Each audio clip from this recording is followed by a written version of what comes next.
Hi, good morning everybody. How are you? Hi Mark, hi Dr. Respected.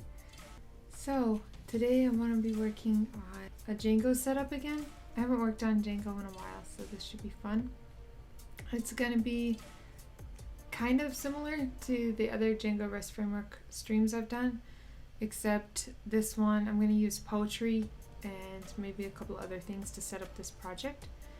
So, this is a backend for the spaced repetition view project that I've been building. I'll post that in the chat. So it's basically kind of a system of decks and cards, you know, similar to how you use Anki or something like that. And this is the repo where I'm going to put the Django code. So I made this wiki because I want to start filling out just one place where I have all my setup for the different types of Django projects, because I want to build a Django GraphQL project, and of course I do mostly Django REST Framework projects, and then I'd like to maybe do a Mongo setup or something like that. So I want to have all my different setups in this repo here. No Docker, not today, no.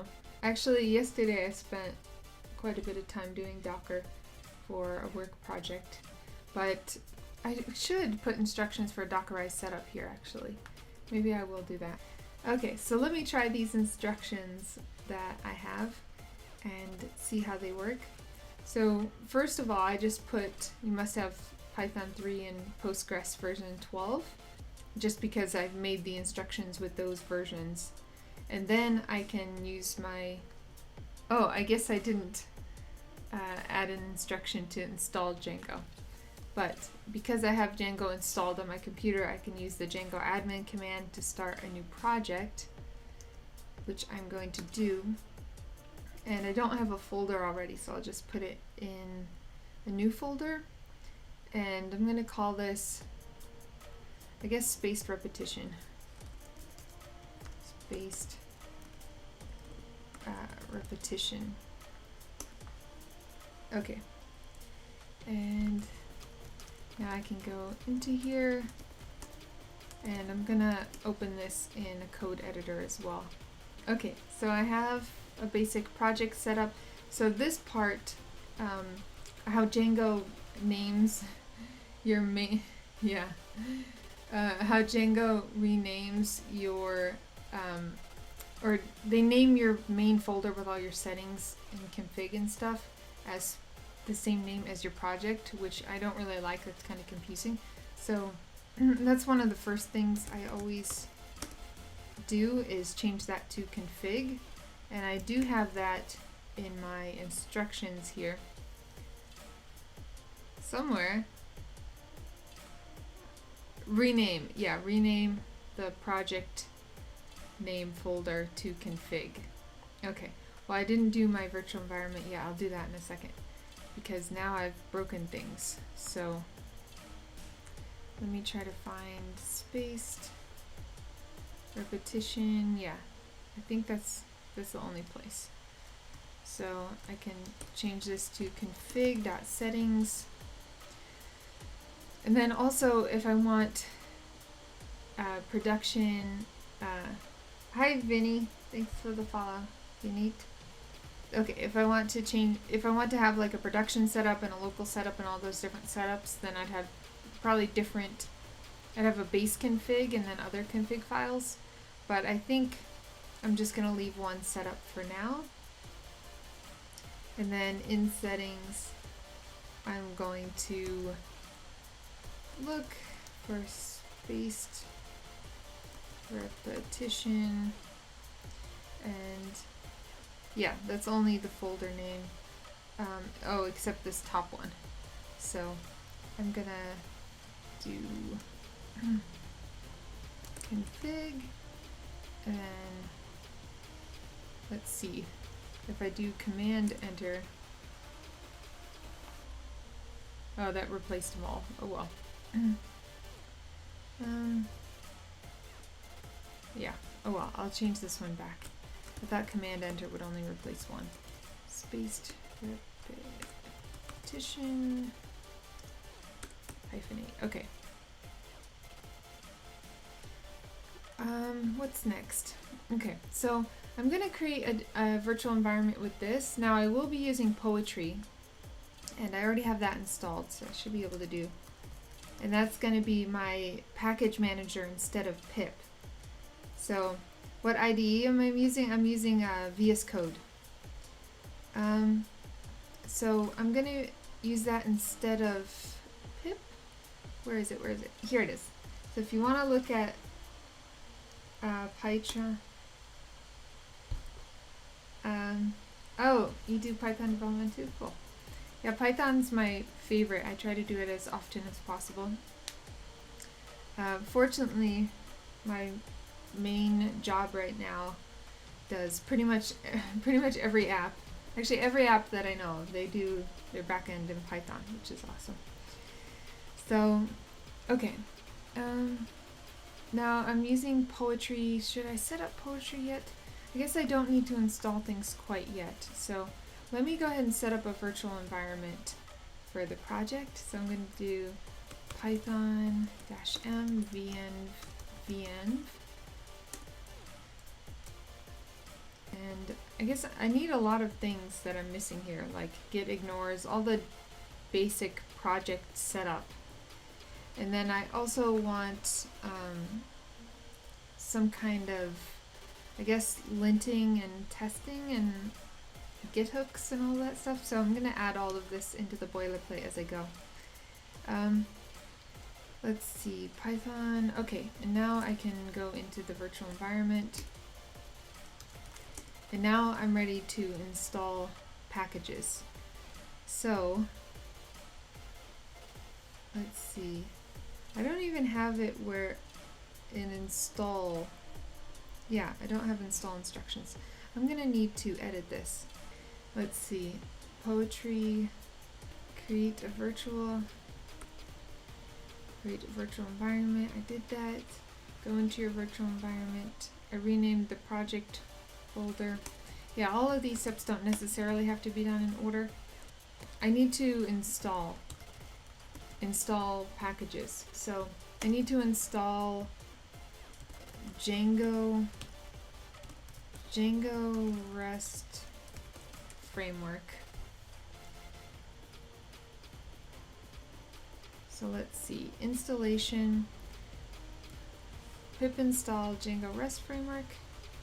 I'm going to take that. Okay, Django REST Framework, and I need to install also this package, Psycho PG2 package for Postgres, for using Postgres. I guess I should add Postgres to the technologies here up front. Postgres. Okay, I need to install these packages. So because I'm using Poetry, I can go to commands, and so Poetry would take care of my virtual environment for me, but I already have a virtual environment. So actually the first command is init. I need to Poetry init. And this will create my pyproject.toml file. I'm going to do that. Let's see. Poetry init. Package name spaced repetition, that's fine. Version, yeah, it's fine. Description. License. MIT is okay. Compatible Python versions. I should have done this. I should have used pyenv in my editor to change my Python version first. That's okay, I'll update my version later. Would you like to define your main dependencies interactively? No. It gives me like this interactive setup. I would rather just type in the command poetry add to do. Okay, dependencies and development dependencies. Nope. Okay, so it created this file for me. Oh, yes. And now I have this pyproject.toml file. And this isn't just for Poetry. This file is a standard. So if you use the autocomplete black or whatever, then you have different sections of this file that will basically denote different settings for any number of tools that you use, but Poetry uses this file as well. Okay, so now I have these. Now I need to install packages. So let me do Poetry add, and then you can see the add command. So I can just add whatever packages I want, or I can add them, of course, at a specific version, just like you would do with pip. So, except this will create a poetry.lock file and manage dependencies. I don't have to do any kind of pip freezing here. I forgot, actually, my Python version is 3.6.5 because I am using PyEnv, and I switched to that version because one of my apps I'm working on for a job has to use Python 3.6.5, but I should be using 3.8 or something. I'm not going to switch it now though because I already started setting this up. Okay,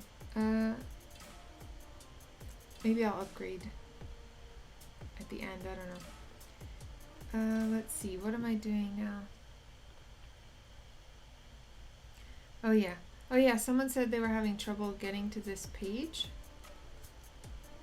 Let me see. Oh yeah, there's no 404. Okay, well let me try posting that link again. Full guidance system with vector control. That's awesome. Let's see. Poetry, Postgres. Oh yeah, I didn't actually add the dependencies yet.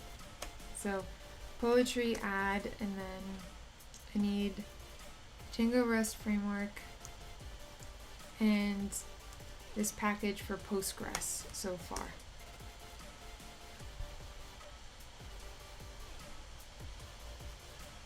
Is it really 404? Oh, did I make this private? I have to check. Oh, it defaulted to private, sorry. Let me see. That's weird. So going to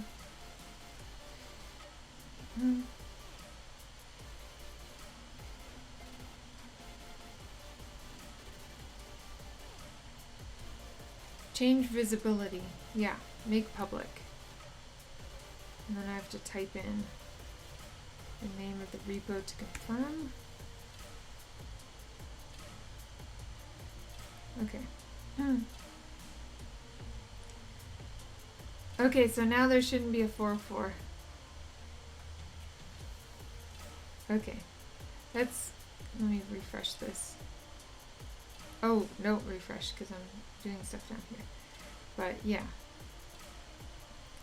So I installed those, and it shows all the packages and versions that I'm installing, and it also says writing lock file.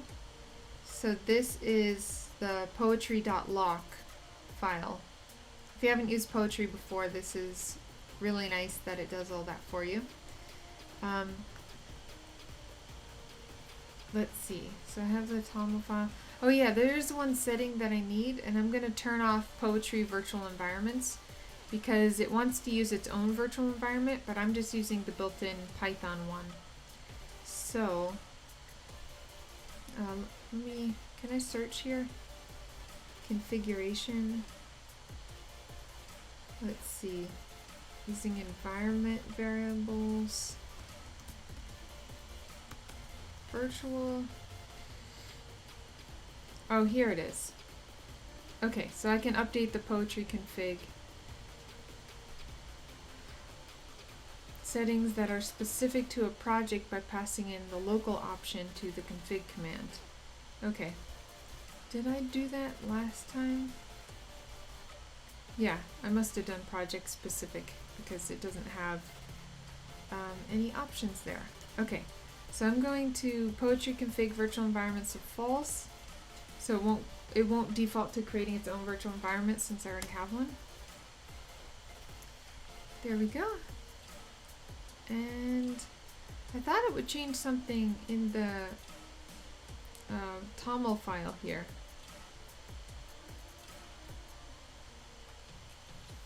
Oh yeah, that's right. Okay, it added a poetry.toml file to create.false. Okay, that is all good.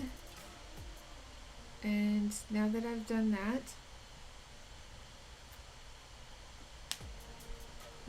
not this file, but this file.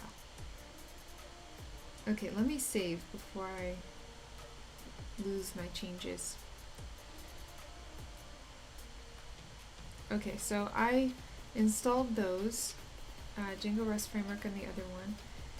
Set up Postgres. Oh yeah, so I need to go into my settings file and change the default database. So let's see. Here we go. So the default database is SQLite, which I will never, I pretty much never use for any reason. Oops, let me put that in here. And now I can, okay, I have the correct engine. I'm going to change the name of the database to spaced repetition. And then the user will be SR admin. I pretty much always use the abbreviations for spaced repetition and then underscore admin. Host, localhost, all that's fine. Just use the default port. Okay, all of that is good. So I did steps 1 through 7. And then okay, and now this is really step 8. It says step 1 because I just use ones for in Markdown for all of my numbers. But this is separated by that code block, so it restarted the count. So set up custom user model, custom user manager. Yeah, before I run migrations or anything, I want to set up my user model. Oh, thanks for the follow, JT. Okay, so I have the Django project is actually really good with giving you some basic code snippets to get started. So I'm going to go ahead and set, in my settings, I'm going to set my auth user model. Let's see. Where would I put this? I guess I'll put it here. Auth user model is users.user, but I really don't have any of these apps or this user's app set up anywhere. So I'm going to need to do that.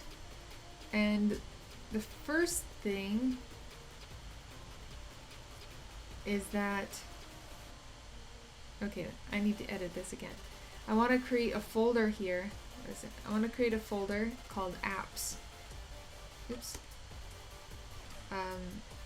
Called apps to put all of my apps inside so they're not just at the root level cluttering things up. So let me add that to the instructions.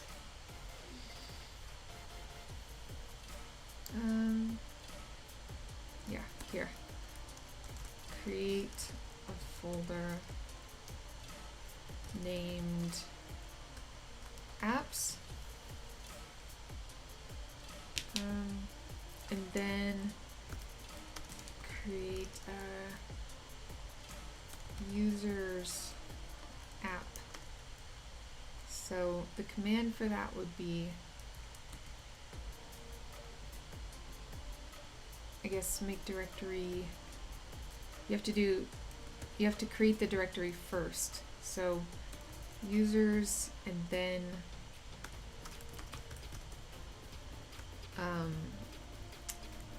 what's the, oh yeah, it would be python manage.py start app, users in the app/users directory. Okay, so I need to run those commands. So basically create the directory first, and now I can create the app inside of the directory. So Python manage.py start app users apps/users.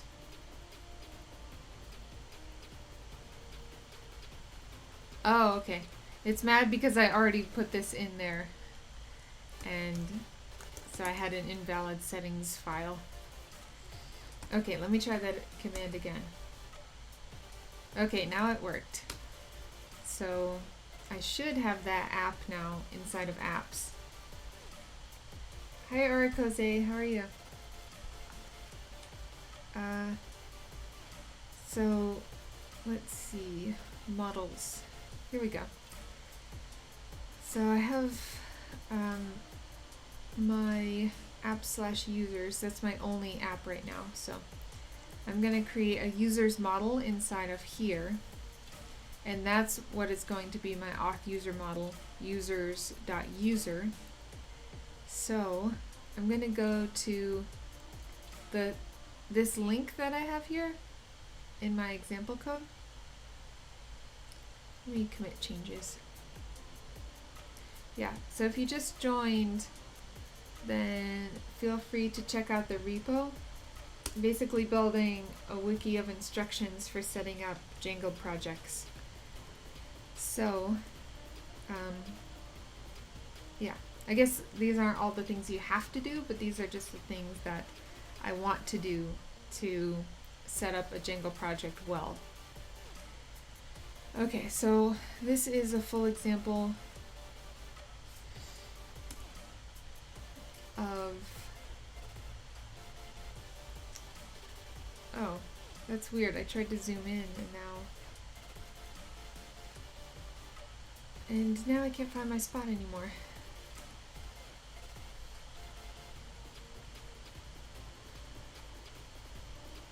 Alright. There was something I was looking for here. Oh, thanks for the follow, Akshay. How are you? Okay, let me zoom out then and find my spot again. Maybe I need to click on the link again. Yeah, here it is. Okay, I'm not zooming in again. But basically, this is an example of how to create a custom user model in Django, because I want to, let's see, where is it? User manager. Yeah, I want to use basically an email instead of the username. So username field, you set it as email, and you also need to update the user manager for creating a new user and creating new super user. So I'm going to copy this. I'm going to change the class name though, and I can just leave the other defaults how they are, I think. So, and then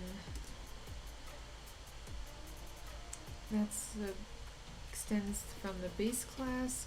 Oh yeah, so I will need to import those classes from Django.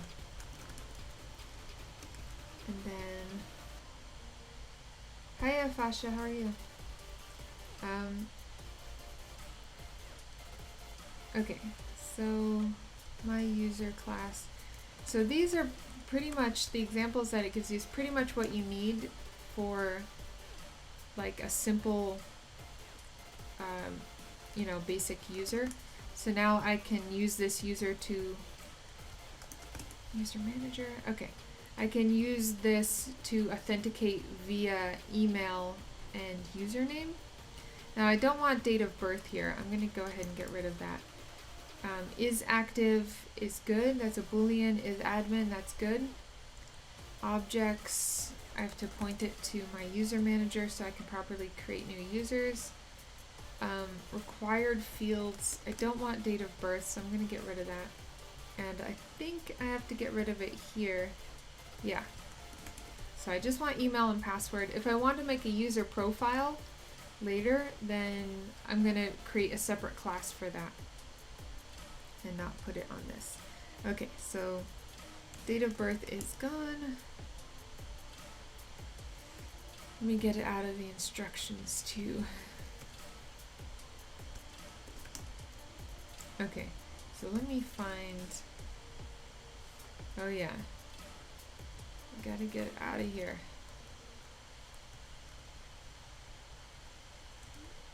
Okay, so date of birth. All right, one more, just in this comment, and then that's it. Oops, what am I doing? All right, thanks for the follow, Crazy Field. First time you attend a live stream on Twitch. Very nice. I'm glad you picked this live stream. Are you a Django user or Python? Okay, so I think this is it. I have some functions I can check has permissions or has module permissions. Don't know if I want this, but I'll just leave it for now. Property is staff. Okay, so I'm gonna leave those. It's complaining unable to import Django.db. I wonder why it's unable to import. I guess I'll figure out when I actually run this app. So let me go ahead and try running this and see what errors I get. Python manage.py runs server. Oh, the database, that's right. Okay, so I do need to create, I need to create the database, and I also need to create the user for the database. But I think I have instructions that I wrote out here already for doing that. Yeah, set up database in Postgres. So I'm gonna just use pSQL and create database. You don't have to use capitals here, but I prefer to, and I think it's the recommended way. What was my database name that I said in settings? It was, oh, spaced repetition, that's right.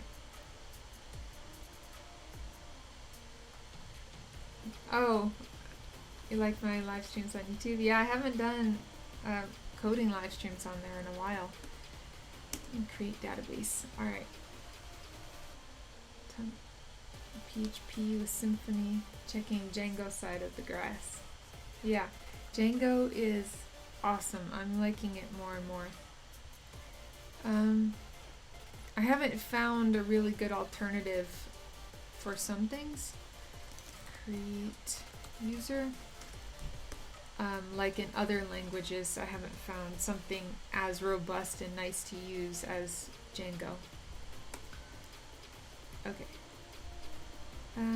Create role Postgres. Okay, now I need to assign the user I created to the database I created. So I have the command for that. Oh, wait. Okay, so grant all privileges on. Thanks for the follow, Maddie. Maddie V codes. Grant all privileges on spaced repetition to, and then yeah, the DB admin. So to SR admin. Grant. Sweet. Awesome. Okay, so I think that's it. Yeah, now I can run migrations. Oh, let me see. Did I uncomment that settings here yet? Thanks for the follow, Fasha. Welcome to Twitch. Okay, so now I have this pointing to the right user model. I think that's the only setting that I need. Yeah. I'll create a super user after I run migrations. So I need to set up, let's see, what do I need to set up? I have my database set up, I have my app set up, so I should be able to create the migrations, which will just be the default migrations that Django has to run, and then the one for my user model too. So let me do that. Python manage.py make migrations.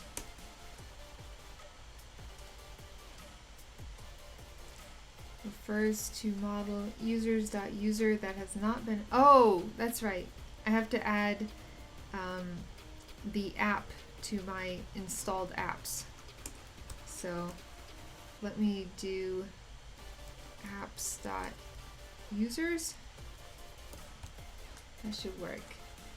Thanks for the follow, Delight.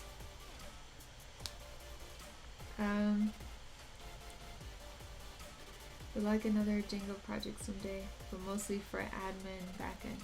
The admin area is quite nice on Django. A very nice thing to have, especially working on small teams building client applications. Okay, so apps.users. So that should be registered now. Let me try making migrations again. Sweet. Oh yeah, I don't have to make migrations for the default Django ones. I just have to run them. So now I created the user model. So the migration will be inside here. So that's the migration to create the user model. Got it created for me, and now I need to run the migration. So this is where it will run all the built-in Django migrations. So migrate just everything. Can't open file. Oh, manager. I meant manage. Sweet, that went well. Okay, so now that's working. So I should be able to run the server now. Run server. Okay, now it's running just on the default port 8000.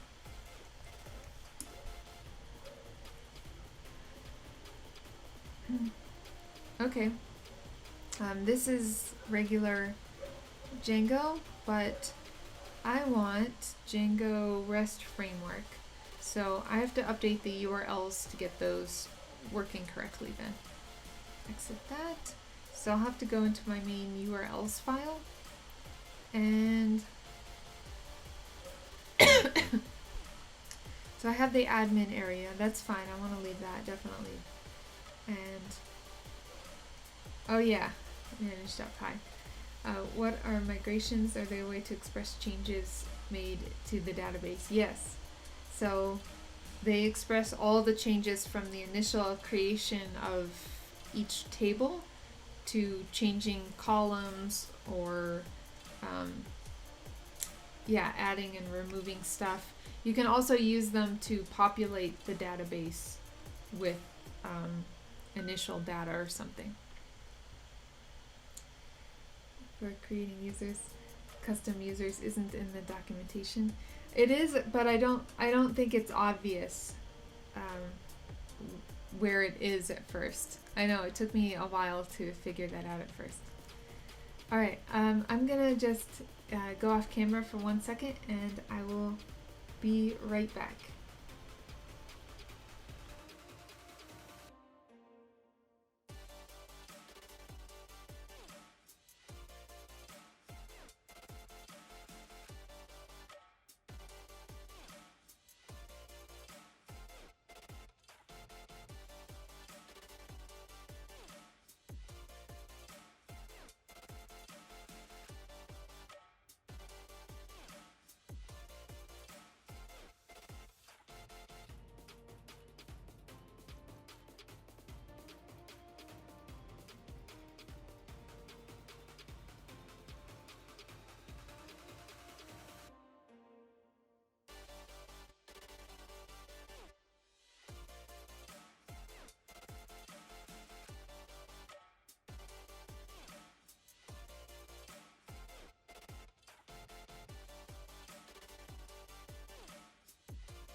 Hey everyone. All right, so we have the app running. That's good. So I want to add in some Django REST Framework routes. And oh yeah, first, I know why it didn't show up, because I didn't include REST Framework in my apps yet. So I have to do that. Let's see. Let me go to settings, and I'll add REST Framework right below the regular Django installed apps. So now, okay, it restarted for me. So I could go to localhost 8000 and okay, it didn't change anything. I do need to change the URLs. Here we go.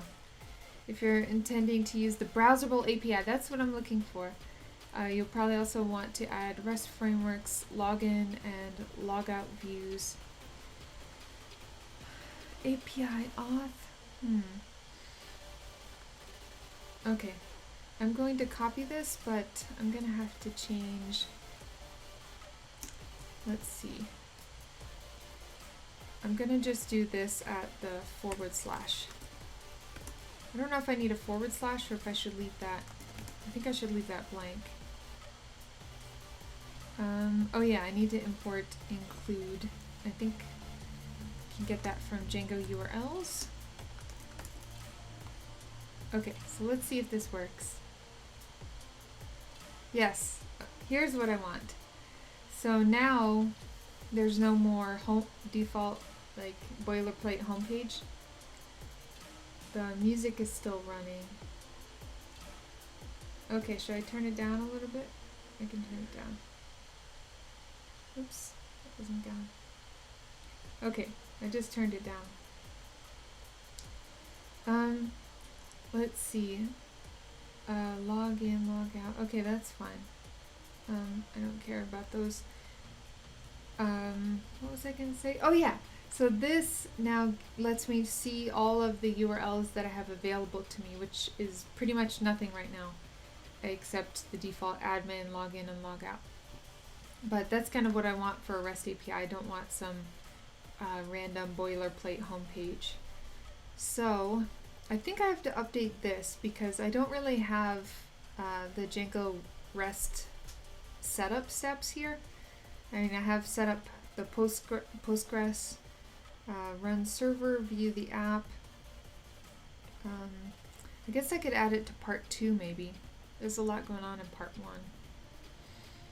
Or no, I guess the initial setup should include Django REST. So let me add this. Oh, I didn't even create a super user, so I guess I didn't even finish. So let me do that after this. So let me first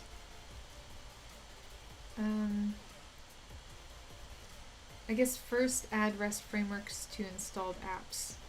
Let me set that up. So add Django REST framework to installed apps.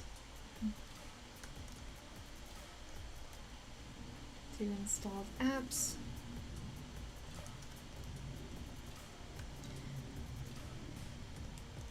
Okay.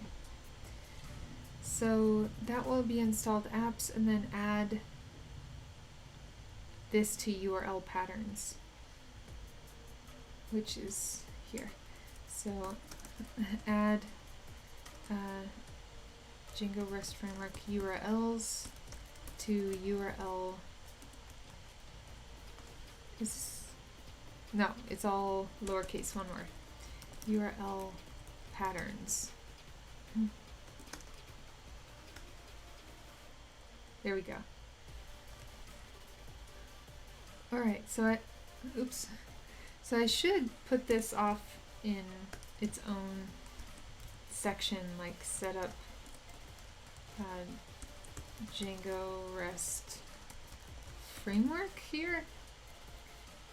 and indent those. Thanks for the follow, Minoli and Hot Poppin'. Okay, so I have set up Django REST Framework. Then I might as well put. Oh no, I need those because I need Psycho there, so I might as well just add them together. Let me put the command here. So it'll be poetry add, and then these two packages. Oops. Those two packages. And then before I do this, I need a poetry init. So let's see, I created my virtual environment. Go to virtual environment. Let me move this around a little. So I'll do poetry init here. And then I'll put this. Okay, I think that's good. And then setup Postgres will be after. Setup Postgres, this should actually be with the rest of the database setup. So I should do it here. Yeah, setup Postgres in Django settings.py file. Okay, and then setup database. This makes a lot more sense now. Let me commit all these changes.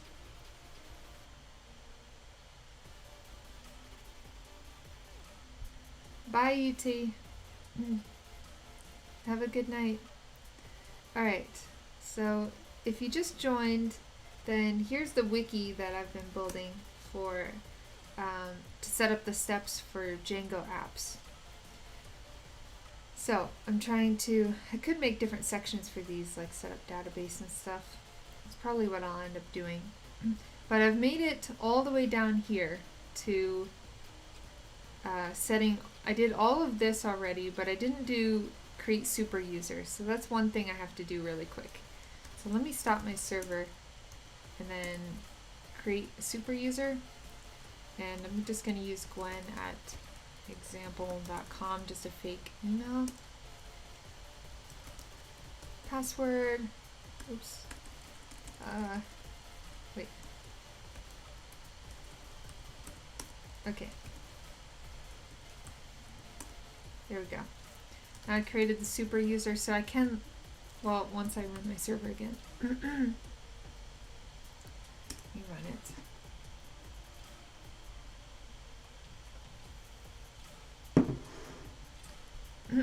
Poetry is a package manager for Python. So you can look at the docs. It creates like a pyproject.toml file for my project and a poetry.lock file to manage all of my dependencies, which is really nice. So, okay. So I'm going to get rid of that. And REST framework. What else do I need here?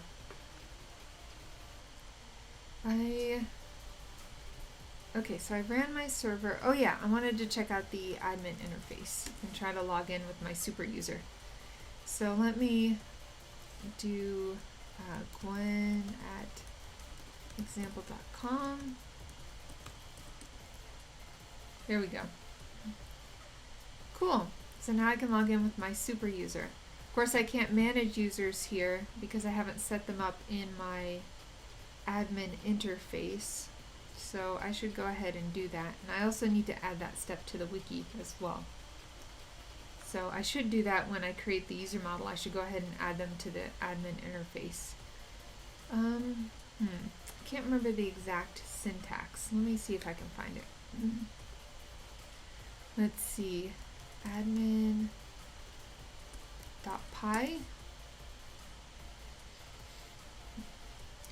Django admin site. Nope. Add model to admin.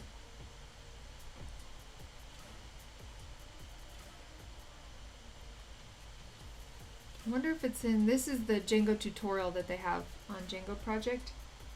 So thanks, Eric Jose.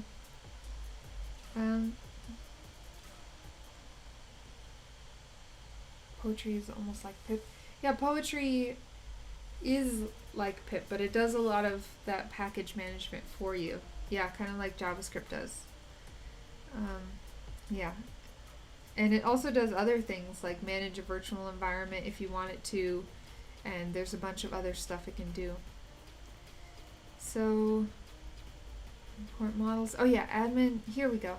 This is what I want. I want to register, so I can do admin.site.register, and let me do that.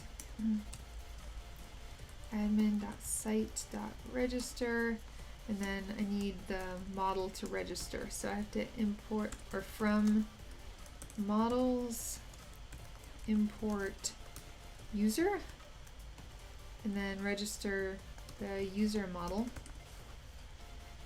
So now let me go to this. Yeah, now I see users. Cool. So I can manage my users here or create new users. I think what I want to do is have, let's see, class, user admin, and pass. This has to extend from something. I think it's like admin dot model admin. That must be it. Okay, and then here I can pass in as a second argument, I can pass in the name of my model admin. Okay, so now that should work. Okay, that works, because here I have user, which is my email, but maybe I want something like is, let's see, what are the other, yeah, I have is admin, maybe I want that too. So I think I can create a list of fields. Is it fields? Well, let's see if it is. Let's see. Email, and then is admin. Let's see if that works. Okay. Hey T Makla, how are you?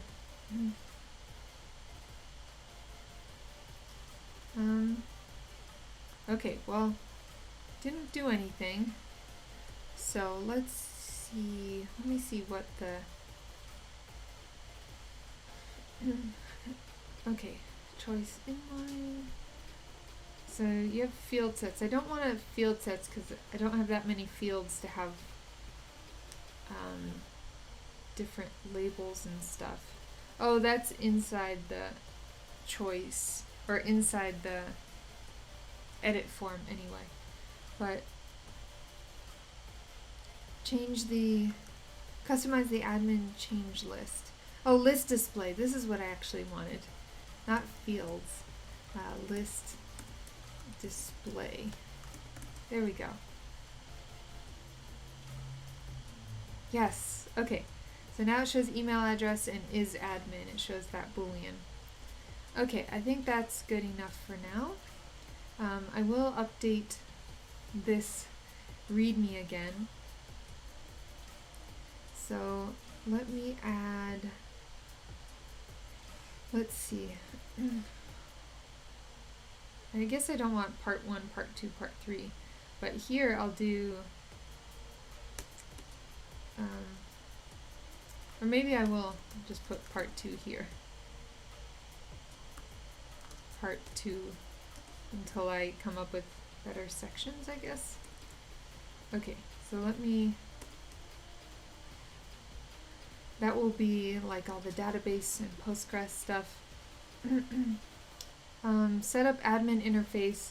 I should do that here where I set up users.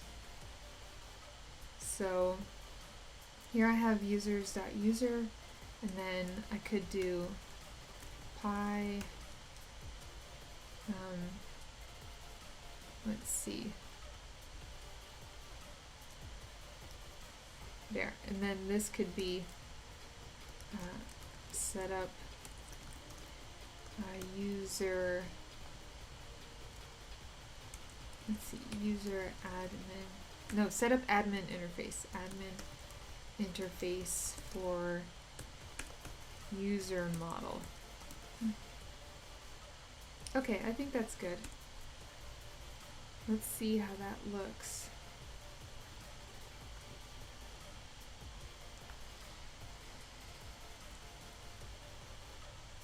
Okay, it's 2 part 2s, but I'll fix that. So there's a lot of, I guess, setup items to get started. It's nice to have this list of stuff to do. Yeah, and it just, basically I need better headers here to divide up the sections of what you have to do and which steps you're on. So now I pretty much finished everything above, all of that setup in a little over an hour. So now the next thing to do would be to create apps and then models and set up URLs and views and all of that stuff for each model. So this is kind of like, these are steps for setting up each model.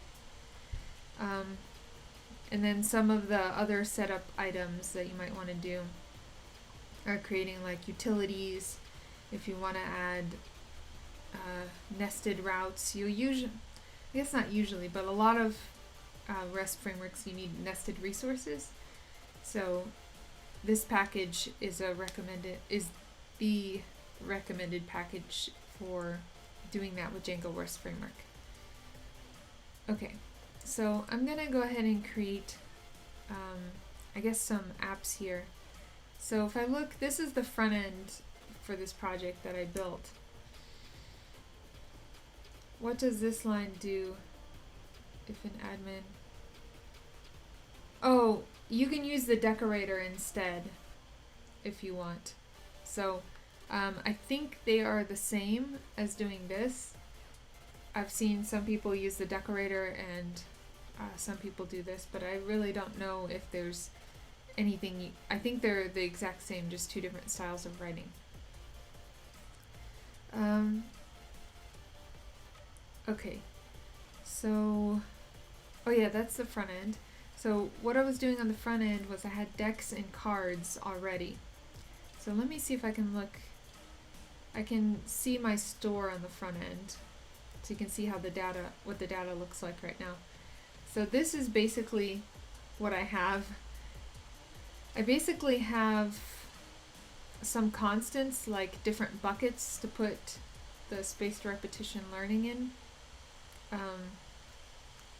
Yeah, I don't know where I'll need these constants on the front end yet.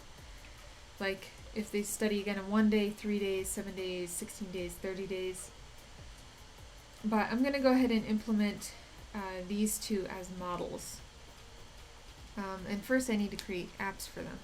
So I'll create, let's see, I'll create a Dex, yeah, I'll create a Dex app and a Cards app and see how that works.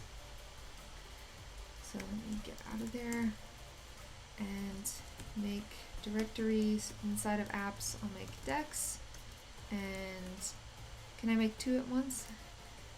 Let's see, cards. Yep, okay, good. So I have those, oops. And now I can do Python manage.py. Hi, ES6X, how are you? So I'm gonna start app, and then I'll do the Dex, and then apps/Dex, and then I'll do the same thing for cards. There we go. What project are you working on? Okay, so I have, ignore all of that. So I have cards and decks now, and I am going to actually want URLs files for both of these, so I'm going to add a urls.py, and What was I doing? Oh yeah, add new file. urls.py. Let me see if I have that in my instructions. All good? Okay. This is, by the way, this is the wiki that I'm building out as kind of instructions for setting up different types of Django projects. I'm trying to get everything written down. Okay, so I'm going to just call this setting up models. Let's see, optional setup. Or I guess set up apps. Yeah. Let me do app setup. That's better to use it as a noun, not a verb in a title. I guess I can. Okay. So app setup, and now I have setup URLs. Create urls.py file.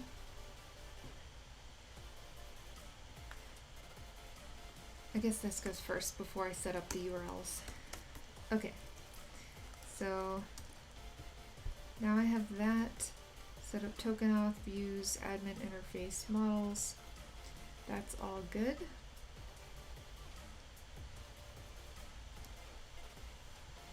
And let's see, let me start working with Dex first. So let me create this model. Get rid of the URLs for right now. And let me go to models.py. And I need to create a class. And let me call this deck. And this will be models.model. And let me go to, where's my front end? Here we go. So I need a title, a description, last reviewed, created at, and updated at. And these actually, so created at and updated at, I'm going to create a timestamp mix-in for those at some point. So, more user-friendly vacation leave system to use internally. Oh, cool. That's nice. This is great, thank you. I have a little experience with Flask, but not Django. Do you have experience with both, and do you prefer one over the other? So I used Flask actually for a long time before I really dove into Django. And I do, I do prefer, I guess, Django now, because I work for consulting companies, and we have to build apps for, you know, different clients and spin up new projects. And Django is, it's so nice to have like your ORM set up, your auth, all of that stuff you don't have to worry about. You can spin up an app pretty quickly in Django versus Flask, where you have to set things up for yourself. I'm going to leave the other two out and create a timestamp mix-in in a bit. I mean, if I'm building like a small microservice or something, I'm definitely going to use Flask, not Django. But for like a whole project, Django is just much, much easier to do. I don't know if there's like some kind of CLI or tool to set up Flask apps. I just always did that by hand. Anyone know of a tool? That would feel kind of weird to like have a CLI to set up a Flask app for me. Okay, so I have those. Now let me do models. This will be a char field, and I have to set a max length here, which would be, let's say 100. That's fine. And then description will be models.text field. Don't need a max length for that. Let's see. Last reviewed will be that will be date. So models dot date time field. And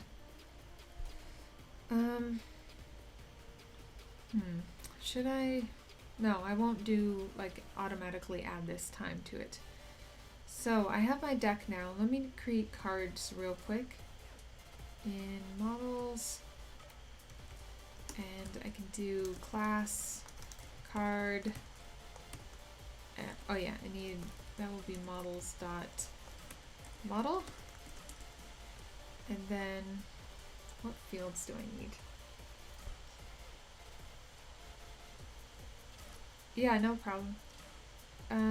It hasn't been until this last a little over a year that I've really been getting into Django. And this year I think I've used Django like every day all year. Deck ID, and then question answer. Oh yeah, deck ID is a foreign key. So in Django I'm just gonna put that as deck, because that's a foreign key to what deck this belongs to. And then bucket, that's which of the study buckets the card belongs into. Hi Winds of Hell, thanks for the follow. That's which of the study buckets this card belongs to. So if they're getting it right, you know, it moves further and further into these higher buckets. Basically I have 5 right now. That was like the simplest algorithm to get started with building a spaced repetition learning system. Okay, so answer, oh yeah, I need to set next reviewed date and last reviewed. Next review date. These are kind of not the same syntax. So last reviewed at and next review at. Maybe that's better. Okay. So I have that created at and updated at. Again, I'll do a mix-in for that. So let me say here I want models dot. Oh yeah, so this will be, so each card can only belong to one deck, but decks can have many cards. So it's not a many-to-many field. I guess I can just do foreign key. Models of foreign key, and then I can do is this how wait, is that the right syntax? Let me wait on that one and do the rest of these. So I need models dot question. So for question, I guess I can do char field. But really you could have as many characters as you want in a question or answer for these. So I'll just do text field. It's not going to hurt anything. And then models dot text field. And then which bucket? So this will have options to select which bucket it's in, but I haven't fully determined how many buckets. Well, I guess even now, like with what I know. So I'm going to set buckets here to be a tuple of tuples. And I'm going to say 1. This will be, no,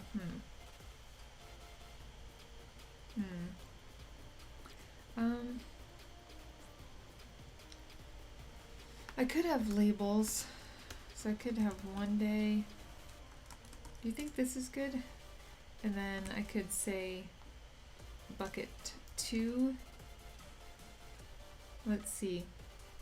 So if it's in bucket 2, it will be 3 days. But I don't know if I need these labels. I guess labels are fine, because whatever. Let's see. So I have bucket number 3, which is 7 days, and then bucket number 4 is 16 days. And then bucket number 5. Let's see, bucket number 5 is 30 days. Okay. So I have buckets, and now I'm just going to use these as options. So if I do models dot integer field, and then I think I can pass in, is it options? Or choices? Choices, yeah. Okay, so choices will equal buckets. Why don't I create other models for buckets? Yeah, I could do that, but I don't think I need any more data other than which bucket they're in. Bucket 1, bucket 2. These are just labels, so I can have labels for the bucket, but I don't really need this information. I guess, well, right now on the front end, I'm kind of, okay, so eventually, because on the front end right now, I'm like, based off of the bucket, it calculates your next study date, but I'm going to be doing that on the front end. So I'll probably have constants maybe for how many days are assigned to each bucket. But I'm going to see, yeah, I'll have to figure that out later. So next review at, this will be a date. So models, date. I don't need date time. I can just use date. And then models dot last reviewed at. I do want date time. I'll just use date time for everything then. Date time. Okay. Alright, that works. This is not the correct syntax. Let me look for this. Yeah, foreign key. So let me look in the Django docs. So foreign key. But thanks for the follow, Flame Die.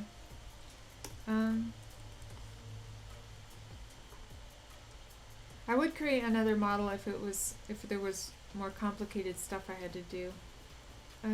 Model field reference. Let's see. Oh wait.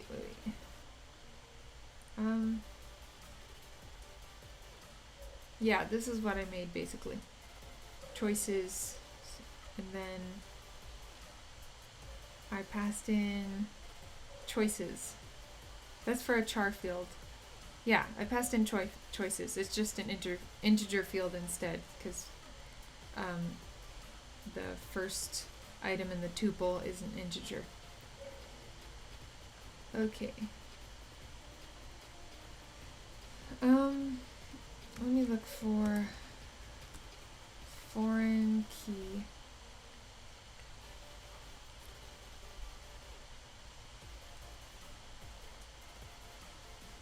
Here we go. Models.foreign key. So I can say, yeah, that's which model I want. Or I can pass in, I think what I want to do is import the model. So from apps. Oh, that's another thing. I'm not going to be able to import the model unless I create, because I created this sub-nested folder, or this folder to nest all my apps in. I don't have an init.py file in here. So init.py.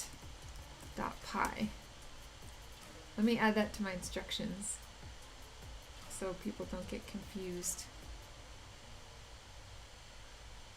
Okay, technologies, initial setup. Let's see, set up the admin interface. Where do I create the apps? Here we go. Create a folder named apps. Okay. Create in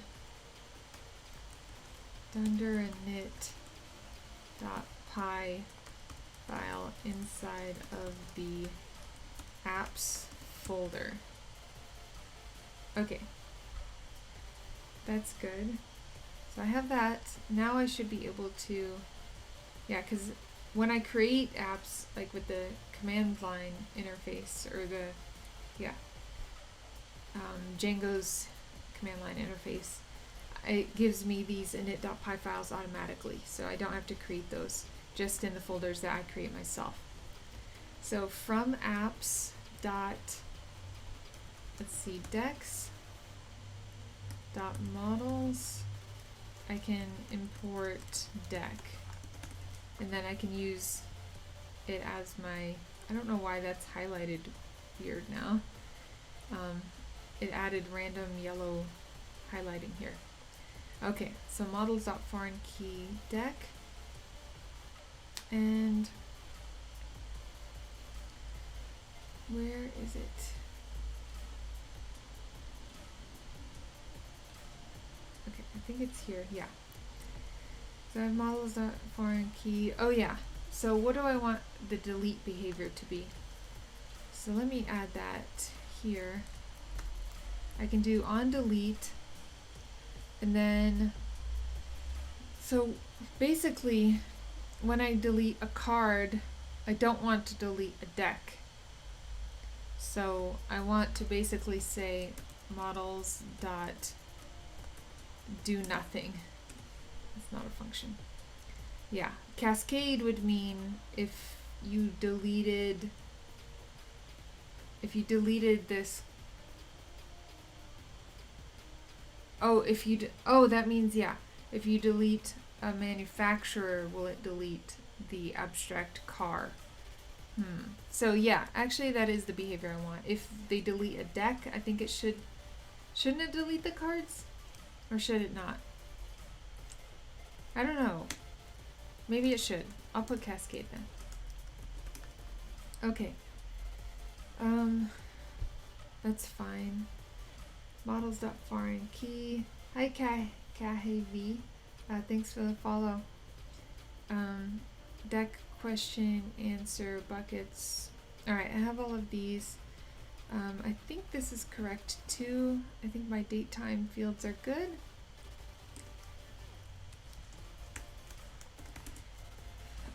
Text fields. Yeah, I think this is all good. I'm gonna try running migrations.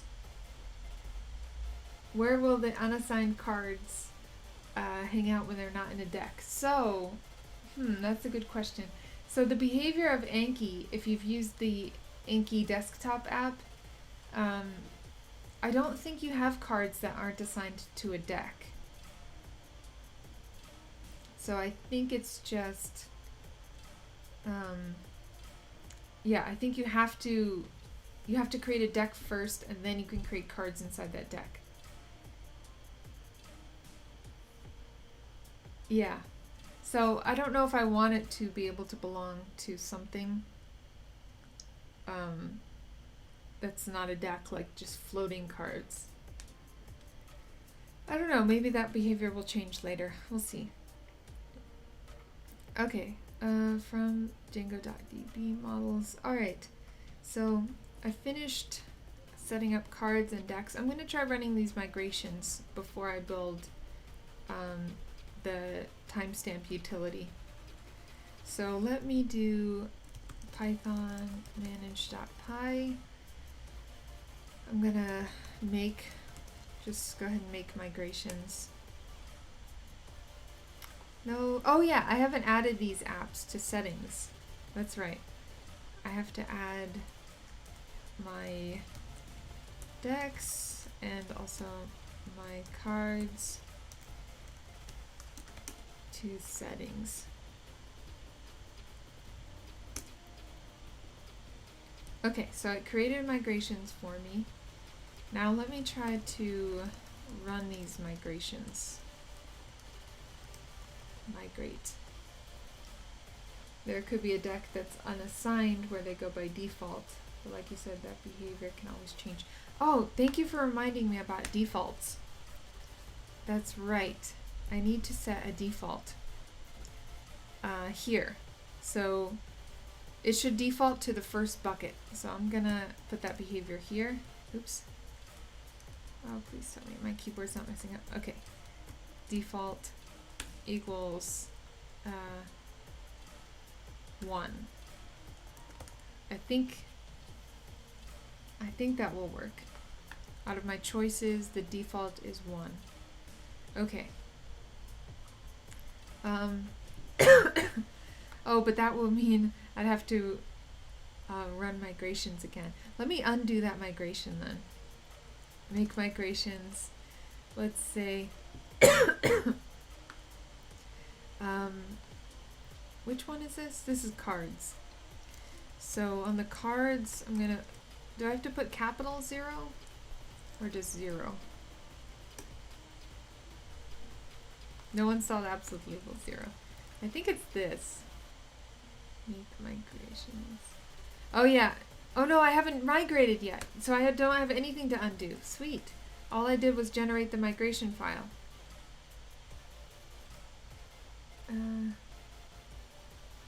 Or when you create a card, add it to a deck. Yeah, the view part, basically, the first stream I set up cards and set up like the buckets and that system, and then the second stream I added decks. So now you add cards, but yeah, in the view app you can only add cards to a deck. So I think if I created functionality where you could add cards outside of a deck, that would be version 2 or something. Let's see, models, what was I? Wait, I was just, oh yeah, let me go into migrations and delete this migration. Delete, because I haven't run the migration yet, so, yep. So that should work. And now I'll do make migrations again. Yes, so it created card, and now this migration should have default. Yeah. Okay. So now I'll have the default. So now let me try to run this migration. Manage.py. Oh, hi Richard me. How are you? I'm doing well. I'm making, by the way, I'm making a Django setup wiki for the different types of Django apps. So I have all the steps recorded. So if anyone has any input on things to add to that, let me know. Okay, so now I need to migrate. Let's see. Yep, it ran both of my migrations for decks and for cards. Alright, so now manage.py, run server. I'm going to set those up in my admin interface. Hi Harmon, thanks for the follow. Let's see.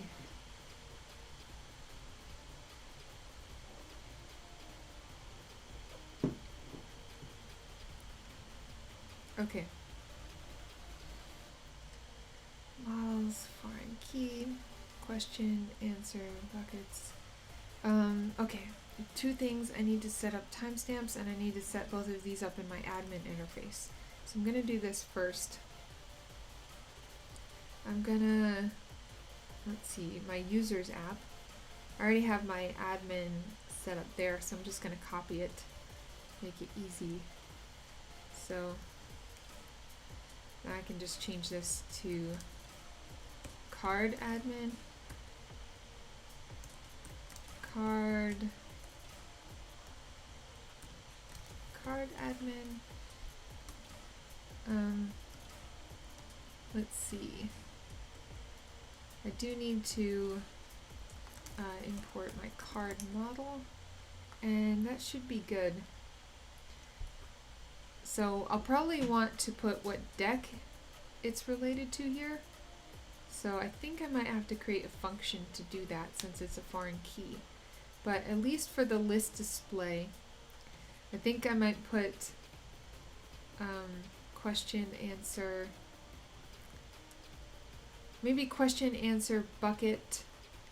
Yeah, deck 2. Okay, so I'm going to put deck, and then I think I might be able to do double underscores there and get the name of the deck or something. But for right now, I'm going to put question, I don't want answer. Yeah, I don't need answer. Bucket is good. Deck, question, and bucket. I think that will be good.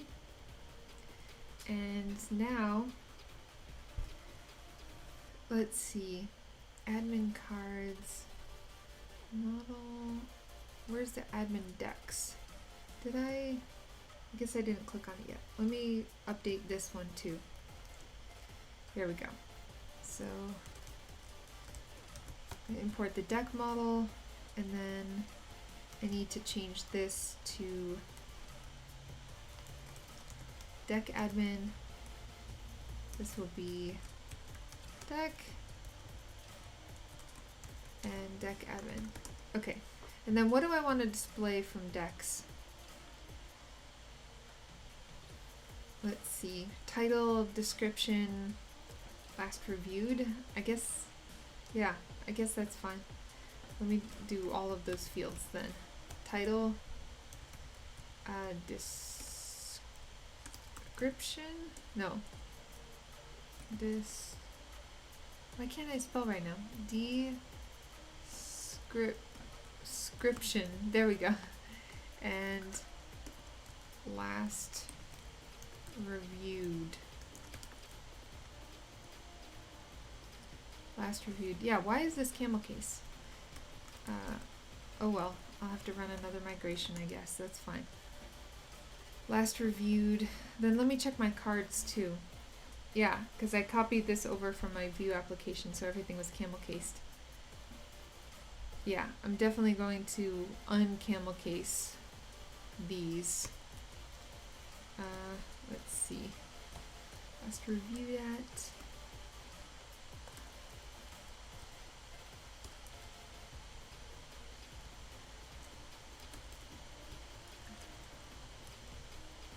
Okay, that's better.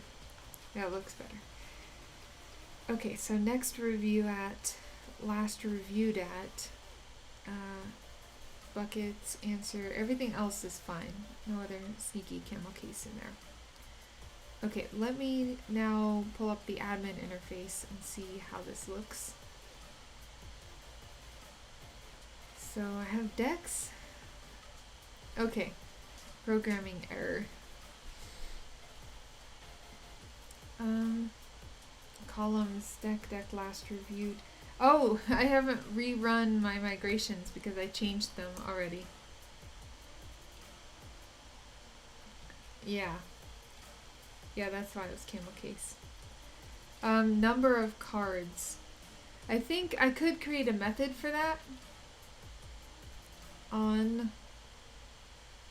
Yeah, I guess I could create a method for that on my model to return the number of cards. I'm probably going to do that. I don't know if I should add the to-do here. Number of cards. I could add it like this for right now. Def.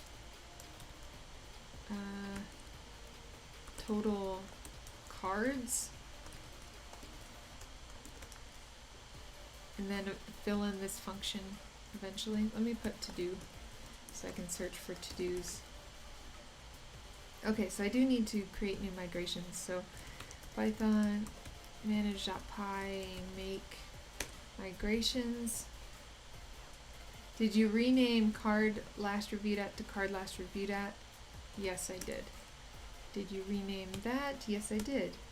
Did I rename last reviewed to last reviewed? Yes. Okay, good. So now I'm just gonna run that migration to apply it to the server or to the database. Okay, so now I can run the server again.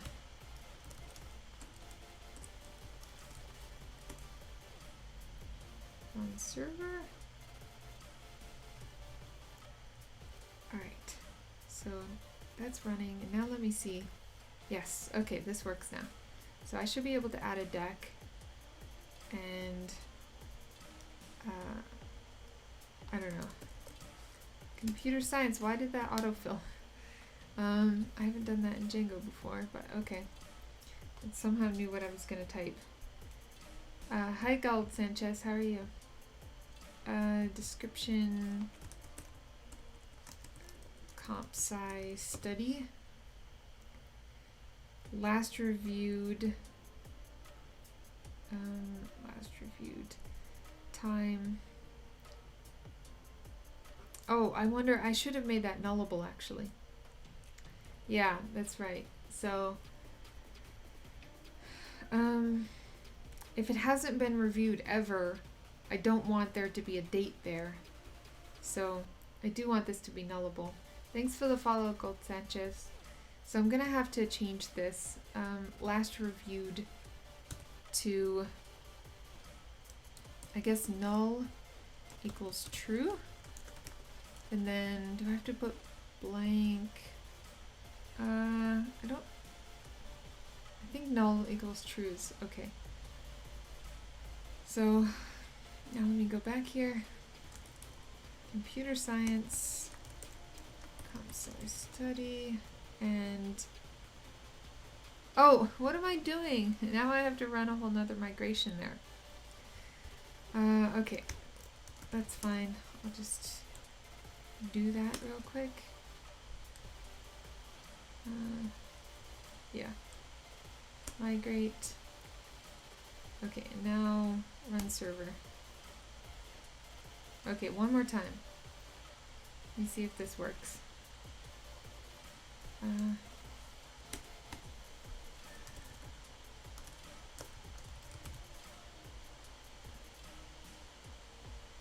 This field is required, but it's not required though.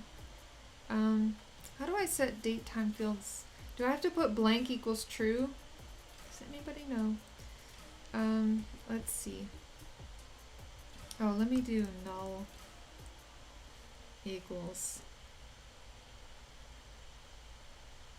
null boolean field. Good. Boolean field null equals true. That's good. Let me see, where else does it show null equals true? Yeah, I need to put blank equals true.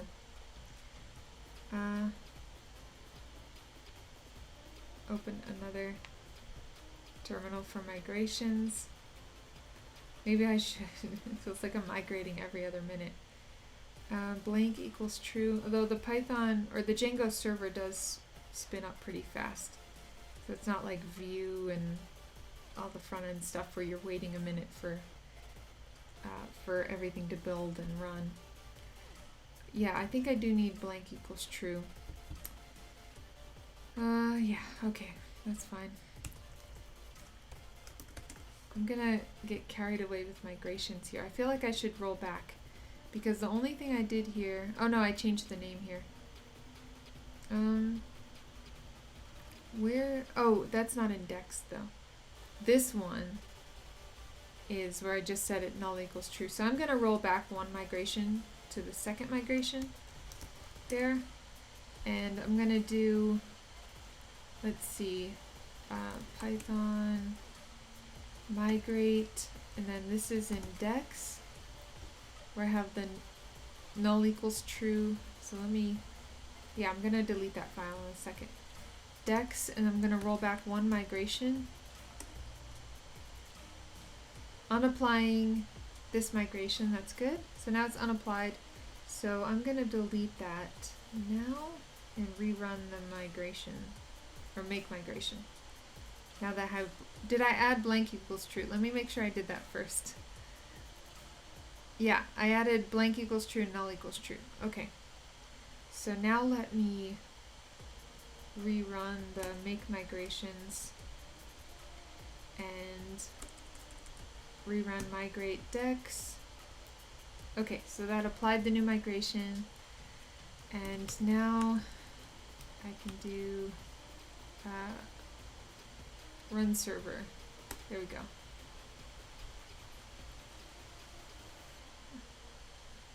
Okay. So let me go back here to here.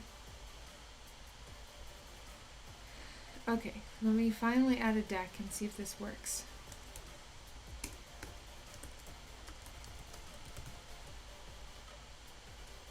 Yes!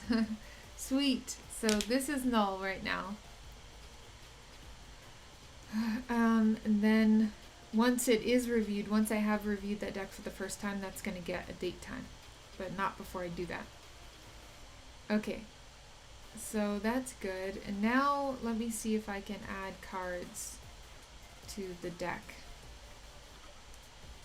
Okay, good. Oh no, deck object. Okay, let me fix that. Let me, what is it? Def string self dot title. Nice autocomplete. Invalid. Syntax. I don't know why it's saying invalid. Oh, def. There we go. That's better. Alright, so this will return the title as the default field, so that way I won't be getting deck object 1.1. Let me, yeah, now I get computer science. Good. I'm probably going to wrap up in the next 10 minutes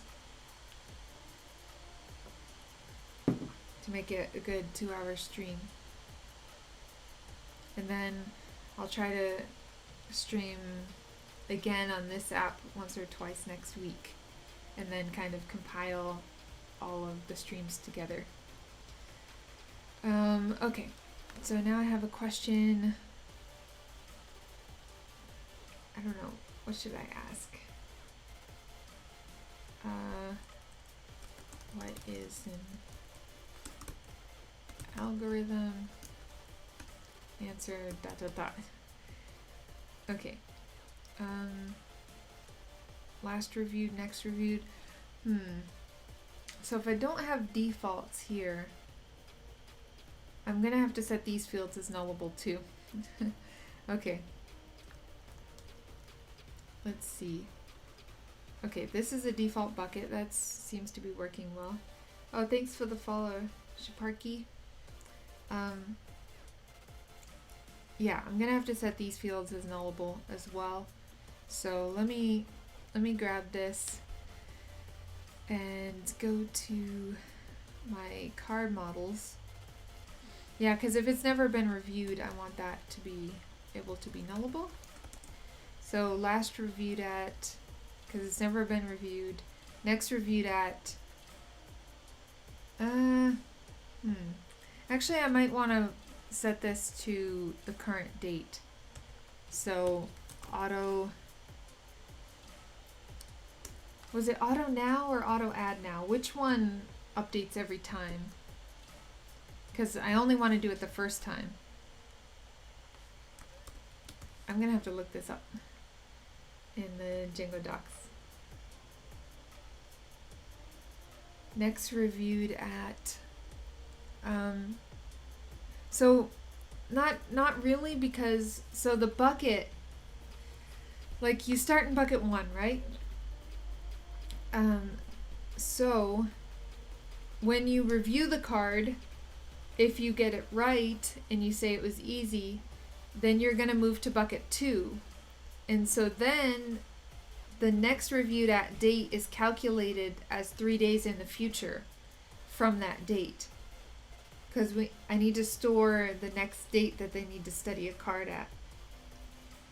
So that's going to be the next date. But the first time, I want to kind of put it as the current date so you can study it right away. So I can't remember if that's auto now or the other auto one. Oh wait, I can probably just search this file. Okay, date auto now. Here it is. Automatically set the field to now every time the object is saved. That's not what I want. Oh yeah, auto now add. That's what I want. Only the first time when I first add an object. I want it to set this date, and then every time in the future I'm going to update it myself based off of the bucket. So I should probably write documentation for that or something. So I think this is good. This is nullable, and this one will automatically be created, so it will never be nullable. Question and answer, those shouldn't be nullable. Unless you just want to kind of add questions and then fill in the answers later. I don't know. I could let you do that. No, I think you have to. Yeah, thanks. Auto now add. That makes sense because you're adding something. Okay, I'm gonna have to do migrations again. So Python manage.py make migrations. So I altered those two fields. Now I can migrate, run the migrations, and now I can run server. Okay, so now the behavior should be correct here. Oops. So associate it with a deck, add a question,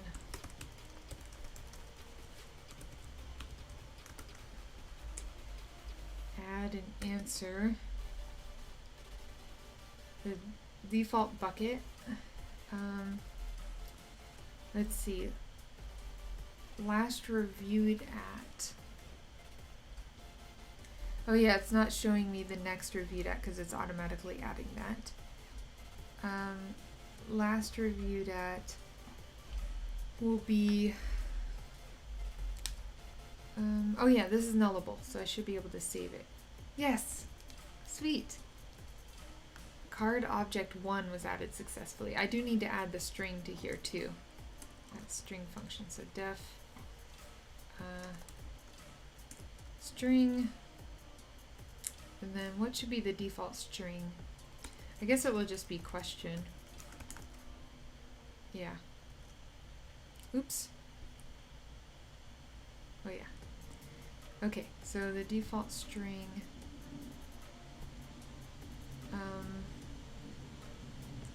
wait, dex.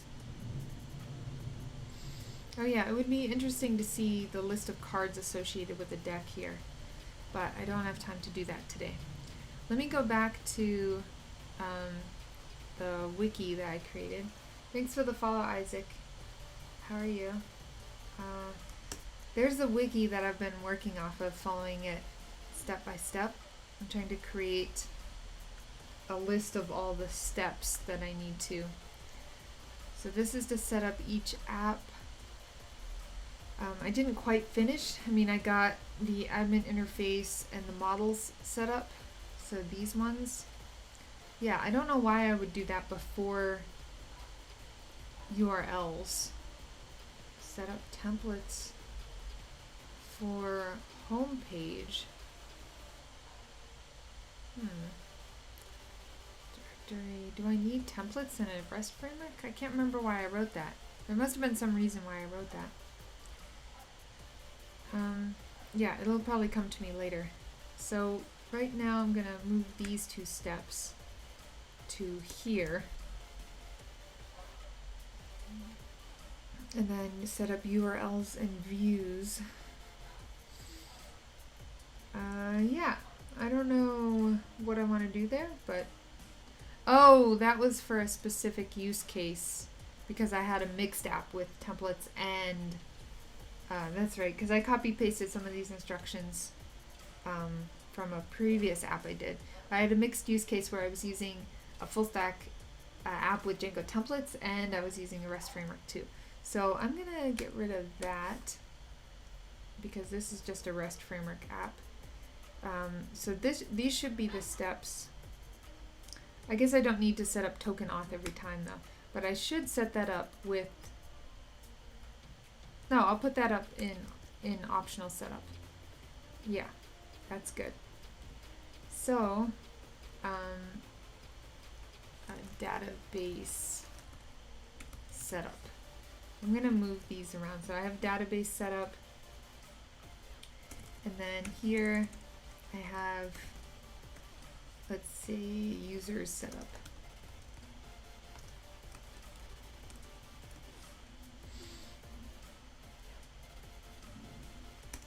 No, I don't know. I'll call it more setup for now. final setup. I don't know. It's lots of setup. So folder, let me put user setup separately. So here, yeah, users setup. There we go. Okay, that's about as good as I can get right now. I think that's okay. This API, yeah, is only for the REST framework, so I don't need it. Cool. So I think that's pretty good as far as instructions. I mean, there will be other things that I change or add over time, and hopefully if anyone has any ideas, you can contribute your ideas, raise an issue or something there. One more thing that I have to do is I have this repo, so I need to push to this repo with all of my changes. Oh yeah, I didn't make a git ignore file. I need to do that. Let's see. Before I push random things, git ignore. So I'm gonna generate this file real quick. I'm gonna go to git ignore.io. And I'm gonna say I'm using Vim, Mac. I'll just put all the OS's anyway, in case someone else is committing. So Vim and then VS Code, Python, Django, and I think that's good. VEnv. Yeah, but that should be included in Python anyway, so cool. Alright, so I'm going to paste that now into my git ignore, all 312 lines of it. And yeah, what's nice is that it gives you this edit at link, so I can always add more things and just regenerate this if I want and copy paste the whole thing. Okay, so now I should be ready to commit. So git status. Oh, I need to get init first. Git status, git ignore, apps config, manage. Let me just check. So I have PyCache here. I want to check that PyCache is not in apps. So git add apps slash, no, should I do, let me do git status. Okay, so I don't see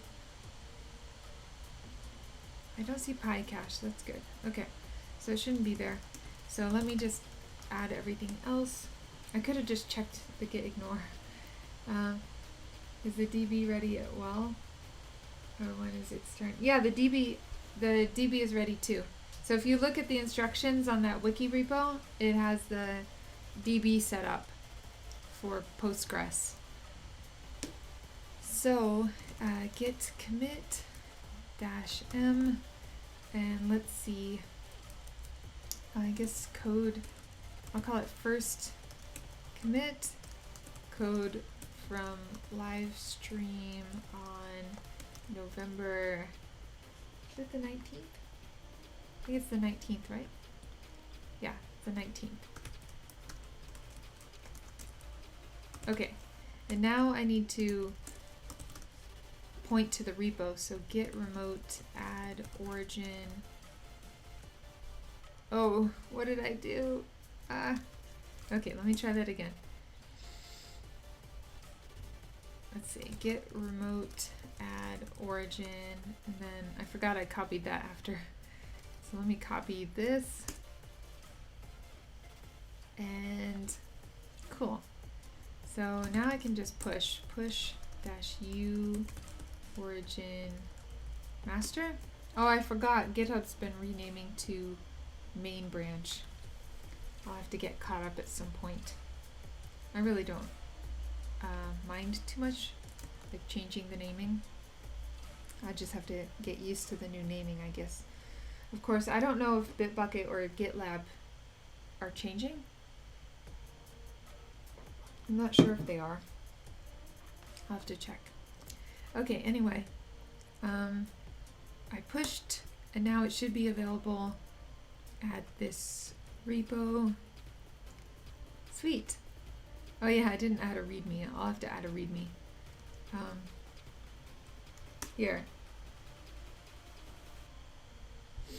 Yeah, I think they will follow suit at some point. Hi Vasik, thanks for the follow. I think so. If you create like a README or something here, like I did here, so this set up a main branch for me. It called it main. But if I do it myself, locally my Git is just set up to master. So that's a config option. I'm just going to have to change locally. Okay, so I have Django wiki set up. Yeah, I think that's all that I want to do. Oh yeah, that's what I wanted to do. Add a README here, which will point to the wiki so people know where the wiki is if they want to follow it. So, wiki steps for setting up this project. Okay, I'm gonna commit that.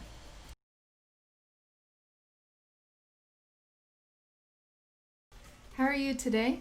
Hi Alexi Belgian, how are you? Hey Richard me. I'm doing well. Yeah, I don't have a big week. I know it's a vacation week this week in the US. Yeah, we're all pretty much under quarantine, so I'm kind of just have some Zoom events going on, and that's about it. So not a lot going on. How are all of you? So I'm going to be working on the same spaced repetition Django app that I was last time. So that's the repo for the Django app. There's also a front end that's a Vue application that I started building like 2 weeks ago, and I've done one stream so far in the Django, and I think I did 2 or 3 on the Vue app. And what I was really trying to do the last Django stream is build out this wiki. So I want to build out instructions for how to set up all the different types of Django projects, the best ways to set it up, and even some more advanced steps if you want certain features. So far I have Django REST Framework that's pretty much done. Hi Seeker. Oh no! Cookie clicker. I'm just using that as an example for a demo. Oh, sorry about that. I got someone hooked on cookie clicker. Well, I've been playing off and on, or trying not to play, for the last 18, 19 years, so welcome to the club. So here's the link to... That's funny. Well, soon, I mean, you don't have to click all the time. You can have it running in the background when you have grannies and farms and mines. You can mine cookies. So a little preview about what I'm doing is for the Free Code Camp channel, I've planned a new updated Vue 3 tutorial. So my last one was like 3 hours long, but it was Vue 2. So it's been, I don't know, like a year and a half or so. So I really want to do a Vue 3 one now. And so for the basic application, actually for both applications I'll be building, there are 2 different versions of, instead of cookie clicker, they will be cat clicker. And yeah, so you can look forward to more clicking games. So yeah, I'm working on this application, and I already have it open in my terminal here, and then I have the code open here. And so if you look, I thought I started a project for this. I guess I didn't start a project. That's weird. I must have done that for the other application. Okay. Well, basically, I was creating decks, and I was creating cards for the decks in this application. And so let me give you a tour real quick, because I didn't really get any of the public APIs done. I basically built the models. So here's the decks model that I built last time. And then, let's see, oops, migration. So here's the cards. So let's see, models, and there's the card model. Yeah, so basically, because these are like flashcard decks, but with a spaced repetition twist to them. So you study based off of an algorithm. That's what days you're shown which cards, based off of how well you're learning the material. So I added a few extra features like what bucket it's in. If you look at spaced repetition on Wikipedia, you can see why I'm using buckets. And then, which bucket, and then what date they should review that card the next time. So this is good, but I need an API for this. And I was also thinking that I guess for now I don't really need users. Like I can just add them in the Django admin interface. So I don't need any more complexity. Maybe in like version 2 or the full version 1, not the MVP, I'll do more with users. So I think for now I should add endpoints so I can interact with cards and then decks as well. So let me go ahead and run my server here. So, well, first I need to get into my virtual environment. So let me do that. Source vn bin activate. Now I'm in my virtual environment, and I can do python manage.py run server. All right, and now I can go to localhost. Oh, not 8080. That's view. 8000 and then /admin Gwen at example.com. There we go. I can start with HackerRank. Oh yeah, to get better at data structures and algorithms. I agree, HackerRank is great. Also, there's one book, sorry for the interruption, but this is a good book that I recommend checking out. It's by No Starch Press. They have a lot of good algorithm books, and I want to read more of them. That's the only one that I've read so far. Oh, thanks for the follow, DWT Hero. All right, so I'm in the admin interface. I can see that from here, of course, I can add cards. Like this card, it's attached to a computer science deck that I have.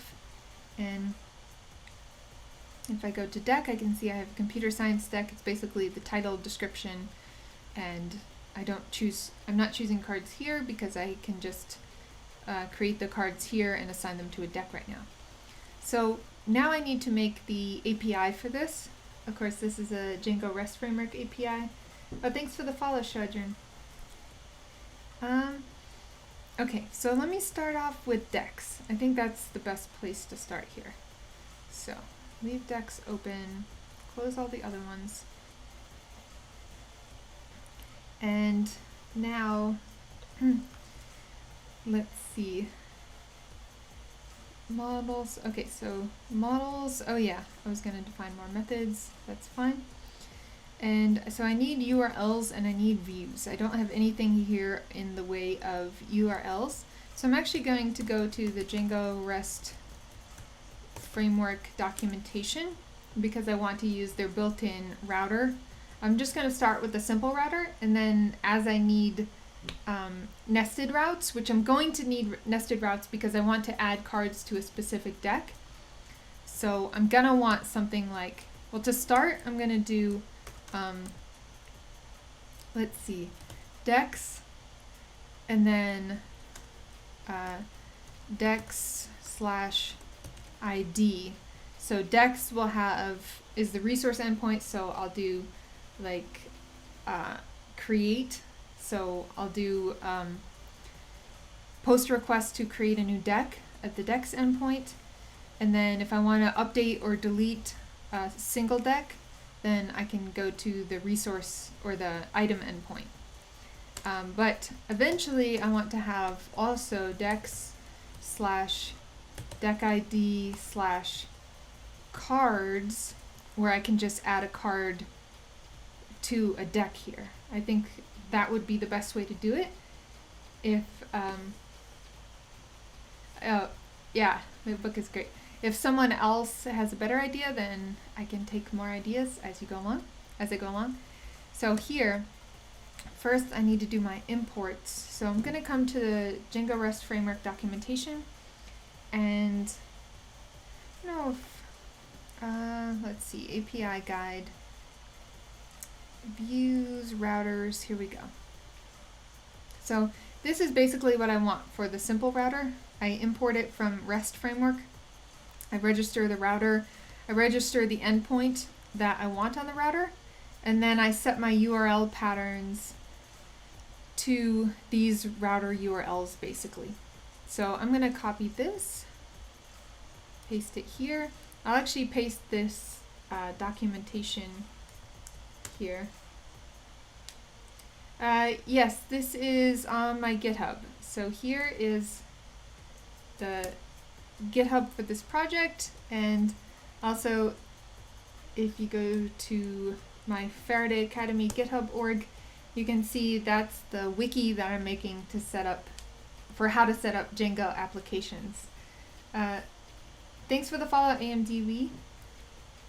That name rolls off the tongue. Okay, so routers are a view set thing. Yes, so I need to attach a view set to each route. I just started learning Python and Django. Is it good for a beginner? I hope so. This is my second stream on this application, so I've done some setup already. Yeah, so if you're lost or you have any questions, just let me know. Okay, so I'm gonna get rid of this one because basically I want to register the routes. Let's see, I'm in Dex, so I want to register Dex route here. And then this should really be a list, but I guess I'll leave it as this for right now and see if that works.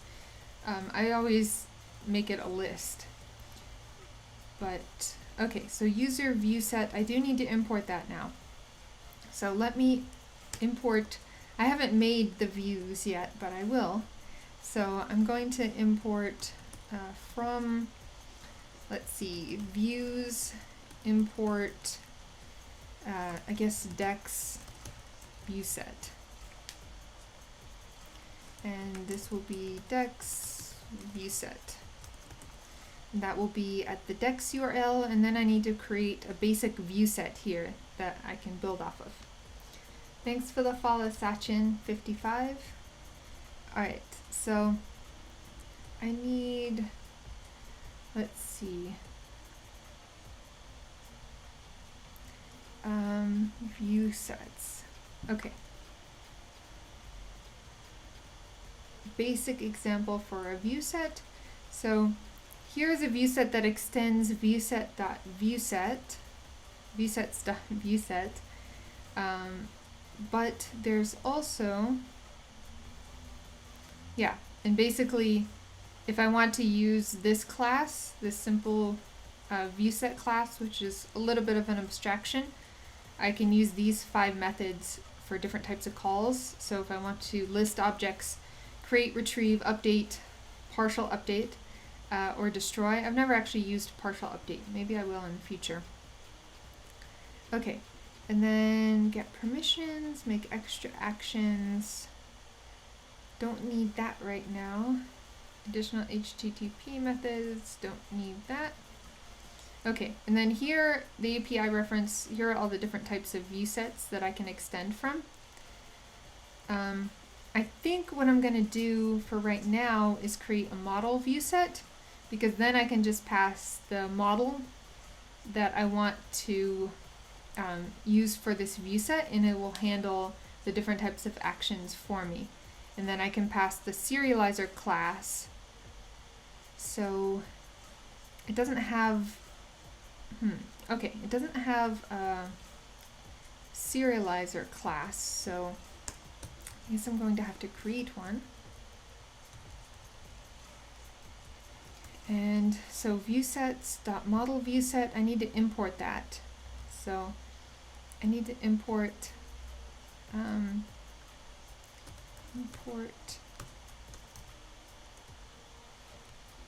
import view sets. Here we go. So from REST framework, import view sets. There we go. So I'm going to use model vSet. I'm not going to use any permissions classes right now. Get rid of that.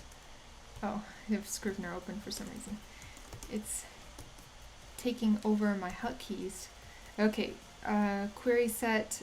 I need to import my model, which is called deck.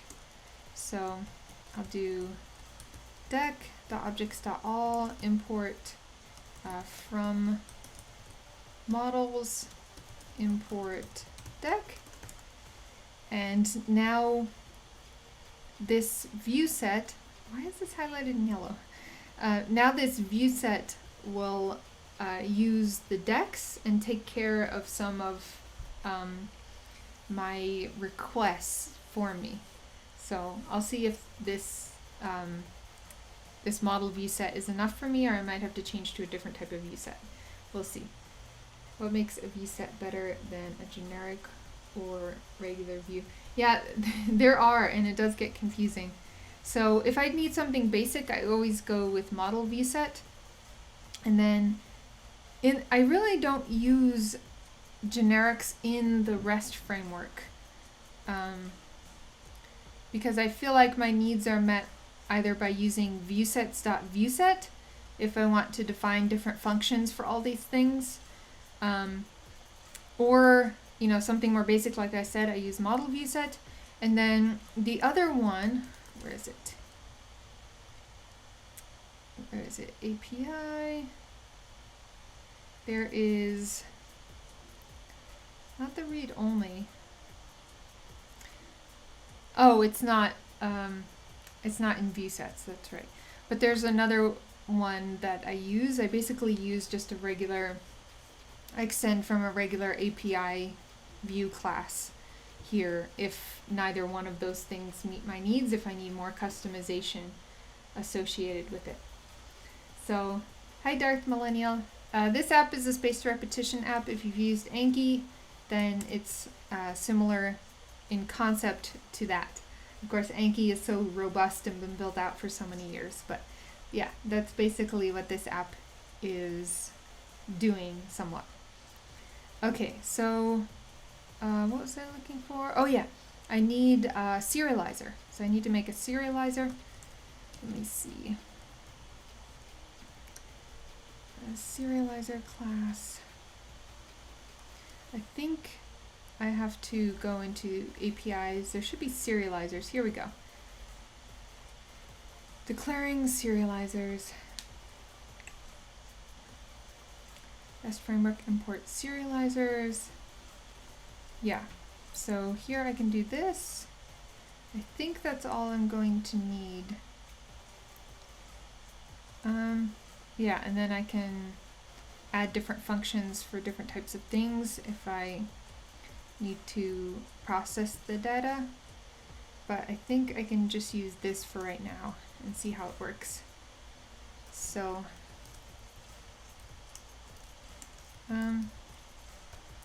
okay. So let me see. Serializers.serializer. Oh yeah, I need to import from REST Framework, import serializers.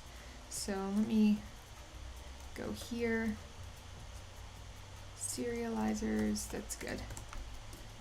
And okay, so I have the different fields that I want to serialize, and they're going to be the same as my deck fields here. So I want title, description, last reviewed. That's fine for right now.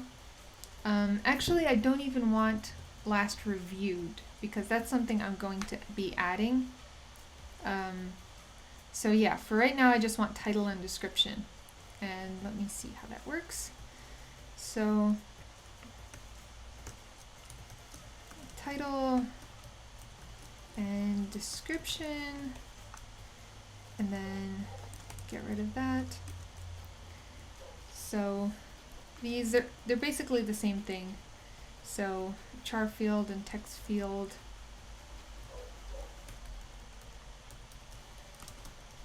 Char field and text field. Max length, that doesn't belong there. And then I do have a max length course, in char field. Max length. Okay. And so this should handle the data coming in through the API. Thanks for the follow, Dark Adias. Hi Blacktail, how are you? Okay, so comments here. Oh yeah, this shouldn't be comment serializer. It should be, let's see, deck serializer, and then this will be deck view set, and then deck serializer. I think my autocomplete's not working because I have kite, and usually it starts auto-completing things, but I think my computer's running so hot it's just not working fully right now. Okay, so is this it? Yeah, deck serializer, that's spelled correctly. I have the serializer class from query set. These are the two requirements. And then I have the URLs set up. So let me see if this works. Let me go to localhost 8000. Oh yeah, that's right. I don't have it set up in my global URLs. So let me include another path here. So path, and then let's see. Actually, dex. So I'll do dex, and then I'm gonna have to include, and then I believe it's the apps.dex. I hope my syntax is right. Might have to look it up again. Okay, so now I have the dex path. So what I'm gonna have to do is change the dex URLs, because it's already gonna be /dex because it's set up that way in the global URL. So here I think I can just leave it blank, and that will be the default URL at /dex. Let me try again. It's not working, so let's see. Does not appear to have any patterns in it. Let's see if the error is from in URL patterns. Type module object is not iterable. So I think it's complaining about this. So I should put URL patterns in here. And let me see. Let me see if they do. Otherwise, I have an example that I can just copy from to remember the exact syntax for it. So let me go to, I wonder if it's in routers. Let me, oh, wait. No, this is a typo. This is a typo. That's why. Let's see. This has to be that, I think. Yeah. No, it doesn't. Am I just wrong here? Yeah, I think so. Okay, so I think it's complaining that I'm doing this. So, path forgot password, account view set as view. Yeah, I'm going to use this syntax because this is more of what I am used to. There we go. Okay, and so now, hi Curious Drive, why are you laughing? I'm gonna actually go to GitHub and look at a previous project here. I think that would be a little bit easier. It's fun to see people code. Yeah.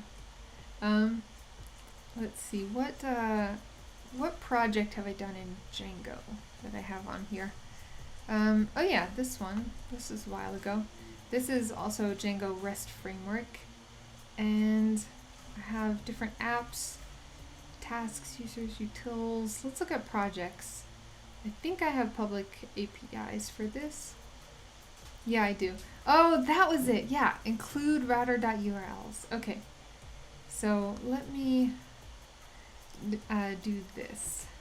Okay, let me copy this because I don't like what I copied before. Yeah. Okay. there we go. So I included router.urls. That should be the same syntax because I have router here. I don't have any nested URLs. Though here, the reason why I have two here is because I have nested routes, so nested resources, but I don't have those right now. So let me stop the server and restart it and see what happens. Yeah, so it doesn't like whatever I'm doing. The included URL config module apps dex from my dex app does not appear to have any patterns in it. Okay, so I do have URL patterns. I have my path, my dex view set, using the router, yeah, from REST Framework. That's good. Yeah, I love stealing my own code too.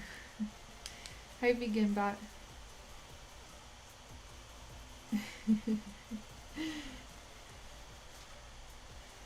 Yeah.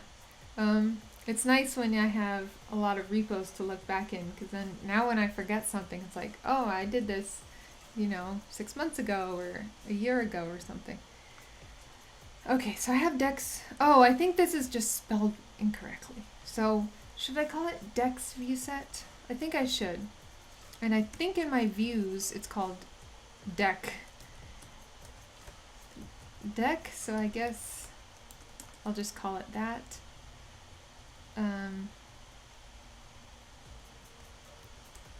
Okay, let's see. Wait. Yeah, let's see how that works. And still not working. I got rid of one typo though, because I know that was a typo.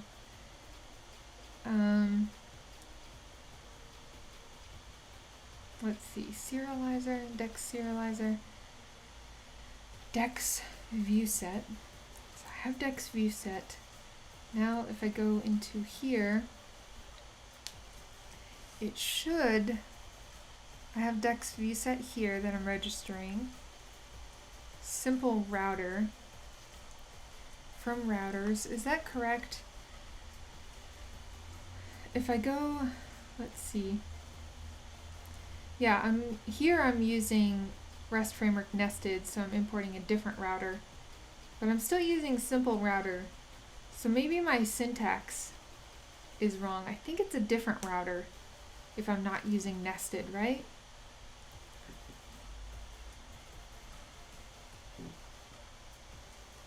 Does anyone have a good idea? I don't have any good ideas yet. Let me look at another. Let's look at lists. I don't think these are nested resources. They're nested too. Why is everything nested? I don't know why I nested everything. Oh, because lists have list items. That's right. Forgot about this app. By the way, the app that I am stealing from is this app, if you want to take a look. Let's see. So everything's nested. Surely utils, well, utils are just utility classes, so that won't work. Tasks can't be nested, right? They must not be. Yes, here we go. Default router, that's right. So from REST Framework, import default router. Yeah, simple router is when I use the nested, REST Framework nested. Okay. Default router, and then, yeah, I use the same kind of API, so router.register. So I think that should work. No? Alright, so I fixed a couple issues anyway, that's good. So what else do I need to fix? I think there's one more thing, and I think I have to go into my main URLs. Was it incorrectly written prior to the path iterator you're writing in, just like a typo?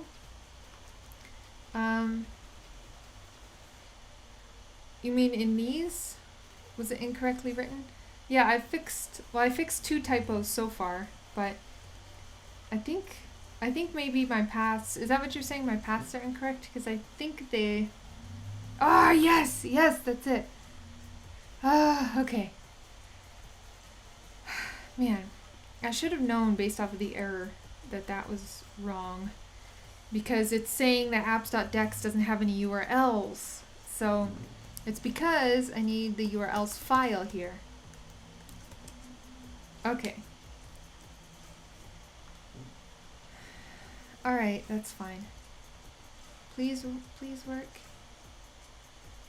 Okay, now it's giving me a different error. This is good. It's saying REST framework.serializer says no attribute text field. Okay, so I have to... Good, this means my URLs are working now. Now I just have to fix my serializer. So, serializers.text field. Why is there no serializer? Or does it use char fields for everything? Let me see. Serializer fields.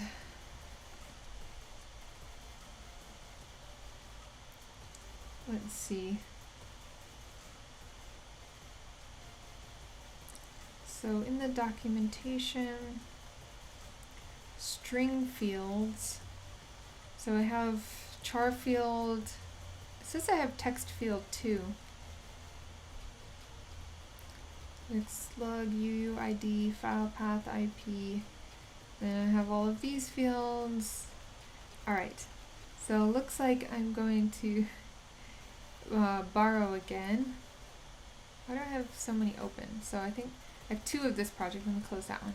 Okay, so I think what I need is, if I look in my views, I can see it. Here's my serializer. Oh, that's right. That's right. Okay, so for this serializer, which is for a model view set, here, so the same thing I'm doing. Let me zoom in. I have the serializer, project serializer, and then the only thing I'm defining here is the foreign key. So I don't actually have to define every item here. Yeah, I just have to, I need the meta class though, and the model, and then what fields I'm going to be able to take and return. So this is actually what I need, not what I had before. Okay, let's try it one more time. Thanks for the follow, Sir Awesome Cake and Bobby Pilot. Let's see. I have project. Oh yeah, model is deck. And let's see, what fields would I want to return? Deck is an automatically generated field for me. Let's see, and then I have title, description, last reviewed. So I think I could have title, description. This is perfect actually. Just delete the extra ones. And then after this I'm going to set a read-only field, which means it will return to the user, but the user can't update it through the API.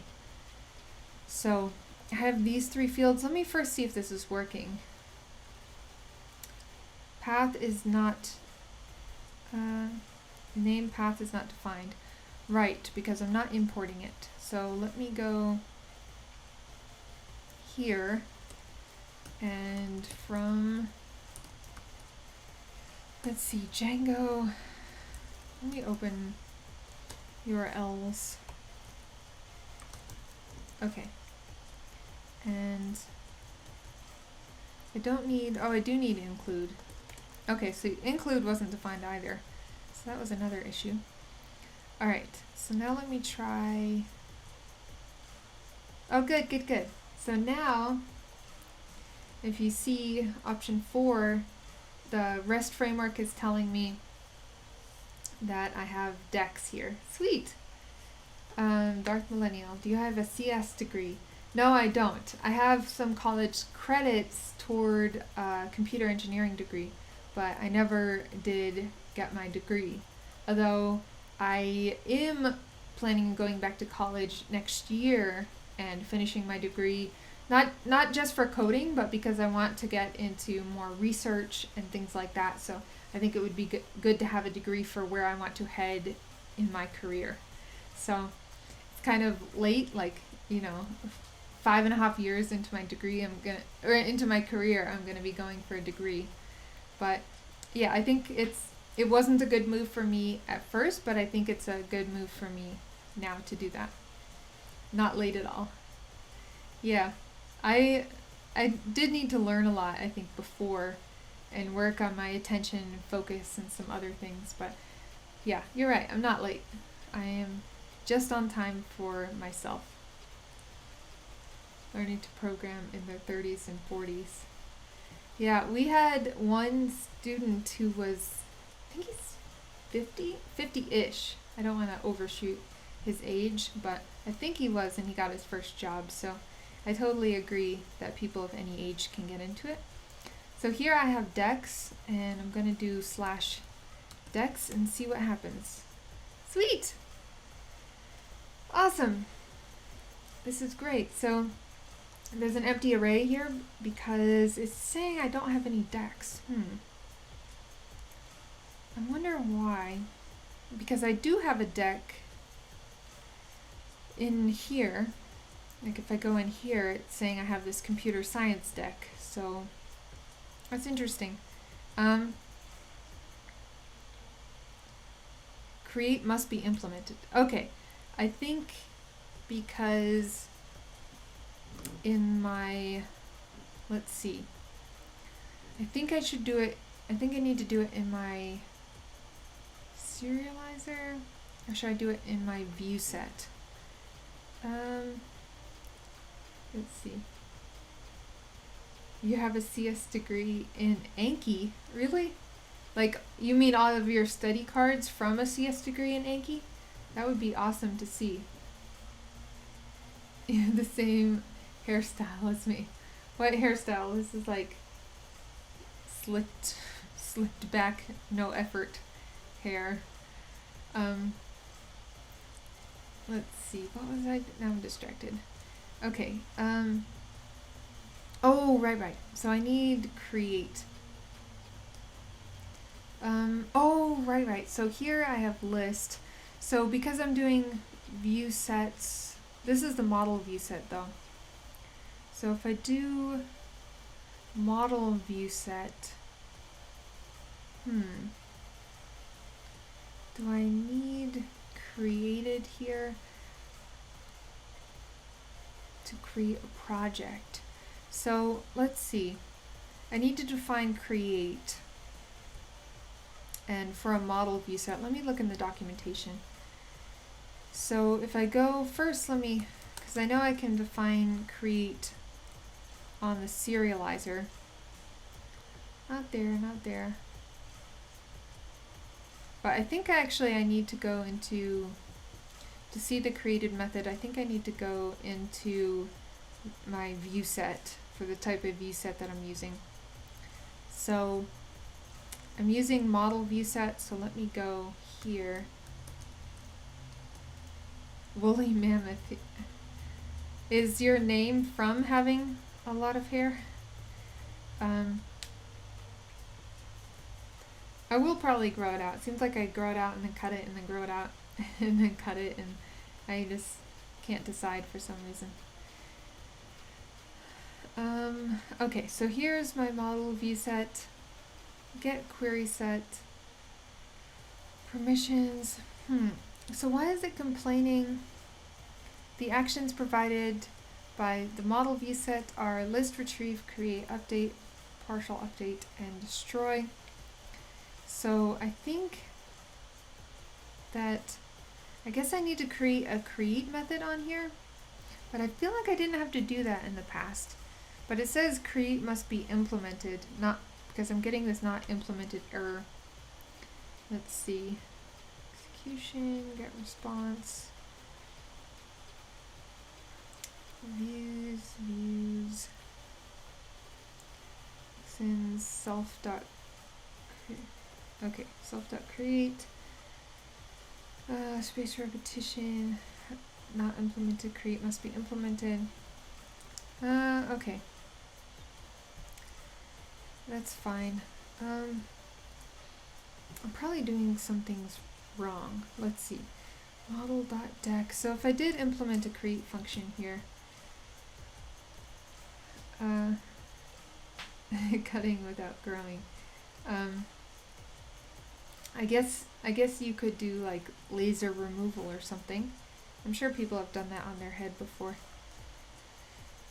So if I did def create, somehow I feel like that's not correct. I'm gonna search my other repo. Let's see, for create.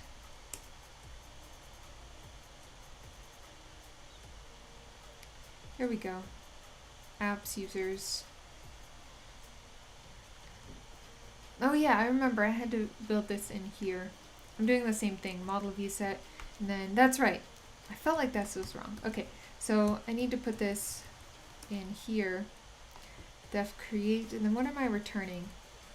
Okay, so the model.objects.create user. And let's see. I think I'm gonna get back into wigs. Why not have one haircut? Oh, why have one haircut when you have many? Yeah, wigs. Wigs are fun.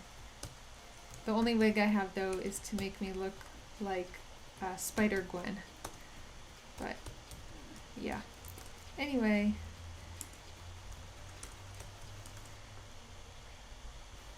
Let's see. Users dot validated data. Okay. This makes sense. I think this is good.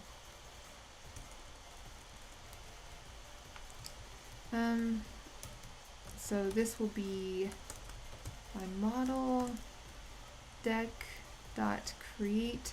So I won't have this method create user. So what would it be? Save? Let me undo. So if I did create, let me search again.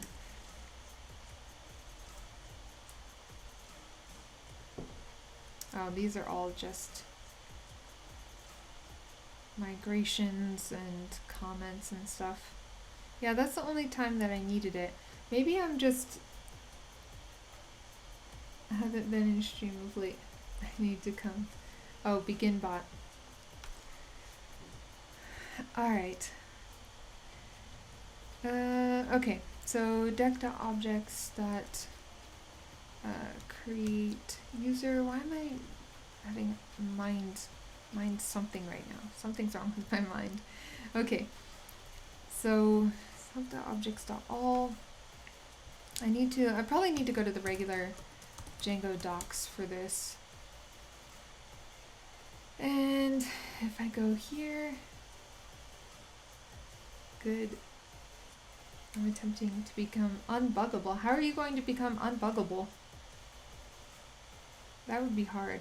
Also, begin bot, your streams go by so fast. It's crazy. Like, it's even hard for me to keep up. I'm usually like eating a cup of noodles and watching you and just trying to keep up with everything going on. So it's hard to chat at the same time. Let's see. Okay, now I'm distracted again. What am I looking for?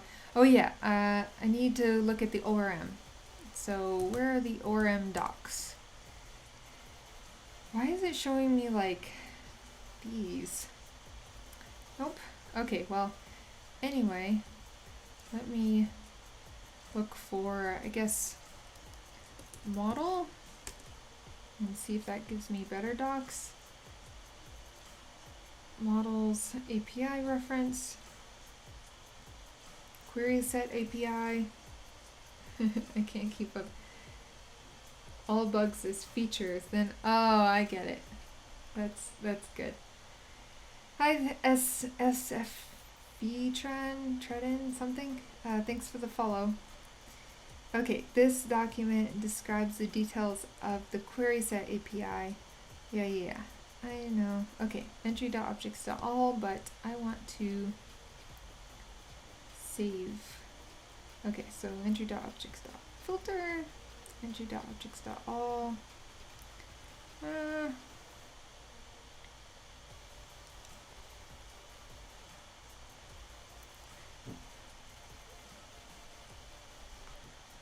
Actually, like, I know I can save this, but I'm just wondering how I would do that in a create method on a serializer. Like, is this the right syntax?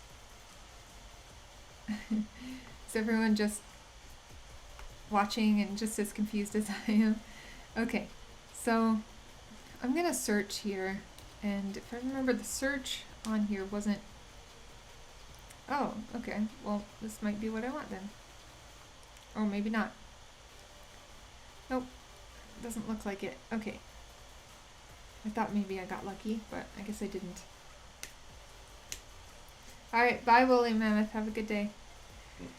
Okay, let's see. Why am I stuck on this? Let's see, create. Nope. Create and update methods. Restore objects, create and update. Creating a model, creating a serializer class. Writing create methods, da da da.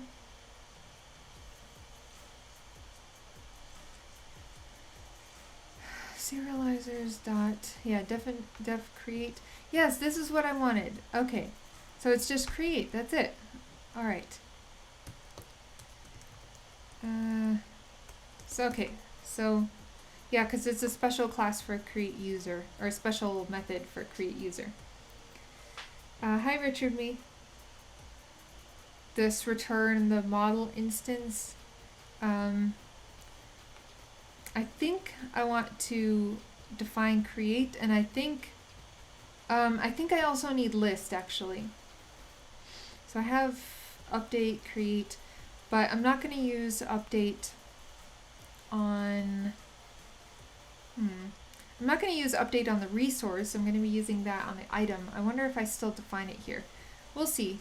Okay, so dex.objects.create. Let me see if this works now before I break anything.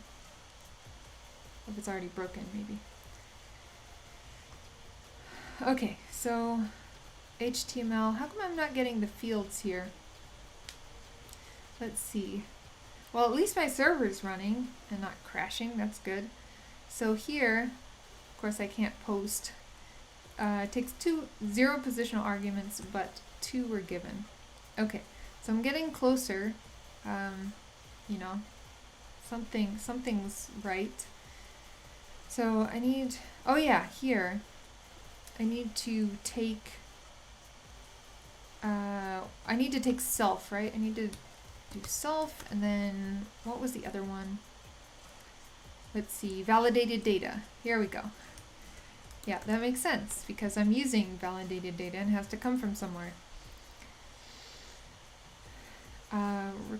Request. So I don't think, because this is the serializer, I don't think I have request here, but I think if I was using like a different type of view set pair, then I would get like self and request and all the normal stuff. Alright, let's see how this goes. So, what errors am I getting now? Oh, now it's just posting without doing anything. Alright, so my next thing to tackle is, where are my form elements? Why aren't they here? I should get a nice form here to import data into the, or to input data and post it to the API. So, let's see.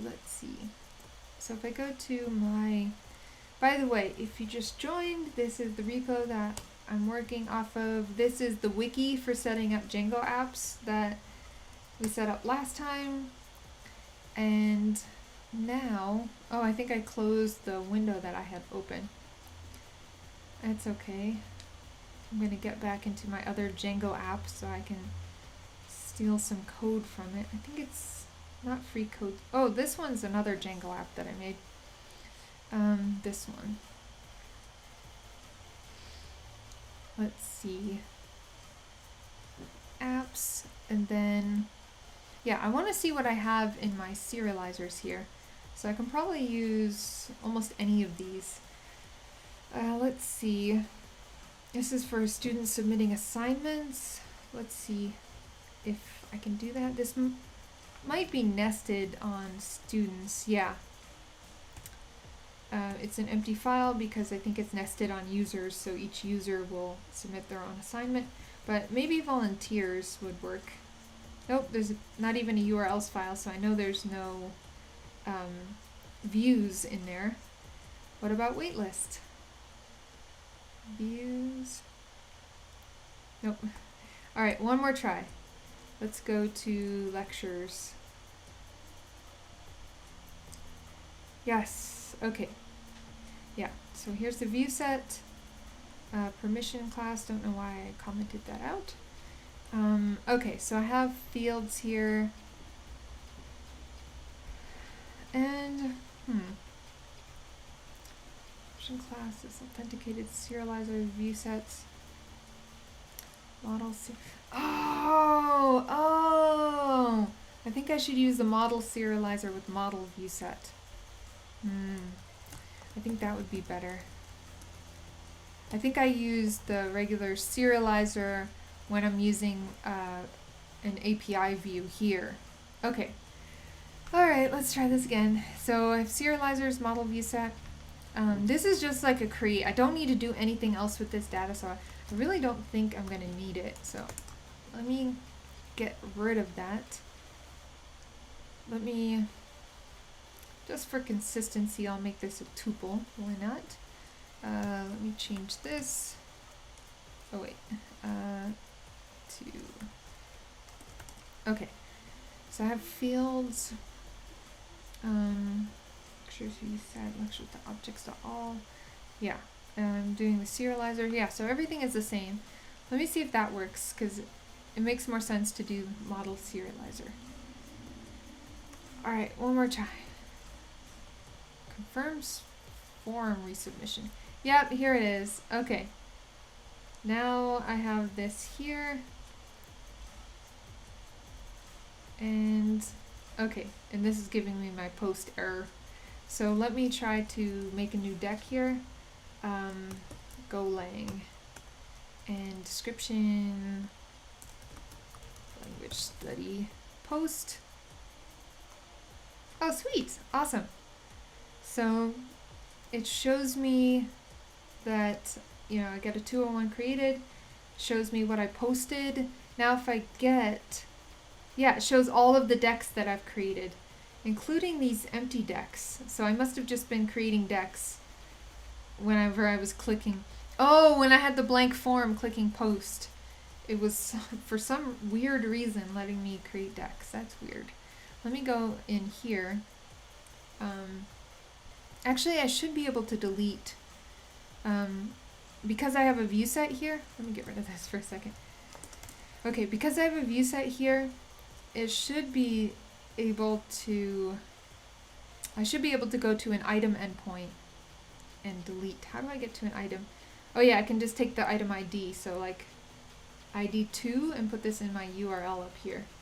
So ID2, yeah, now I'm at the item and I can make a delete request with this interface that it gives me.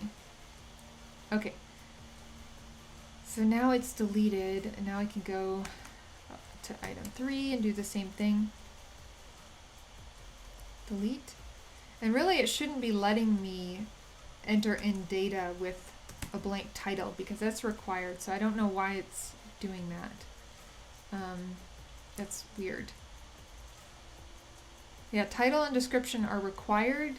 They don't have blank equals true. They're not nullable, so I don't know why it's let me do that at all. Because now, like, let me go to the resource endpoint. I have these two decks, and if I try to add something, it won't let me add it. Yeah, so that must have been a bug in my code that was just making this behave weird. Okay, good. So, man, I finally have the URLs set up for decks. I have a decks view set. now I need to do, basically I'm going to copy over the same thing for cards, and then I'm going to work on some REST framework nested really quickly. So it's been about an hour. Yeah, let me spend a little bit more time on this. Let's see, decks, and we have cards. Okay, side URLs, urls.py.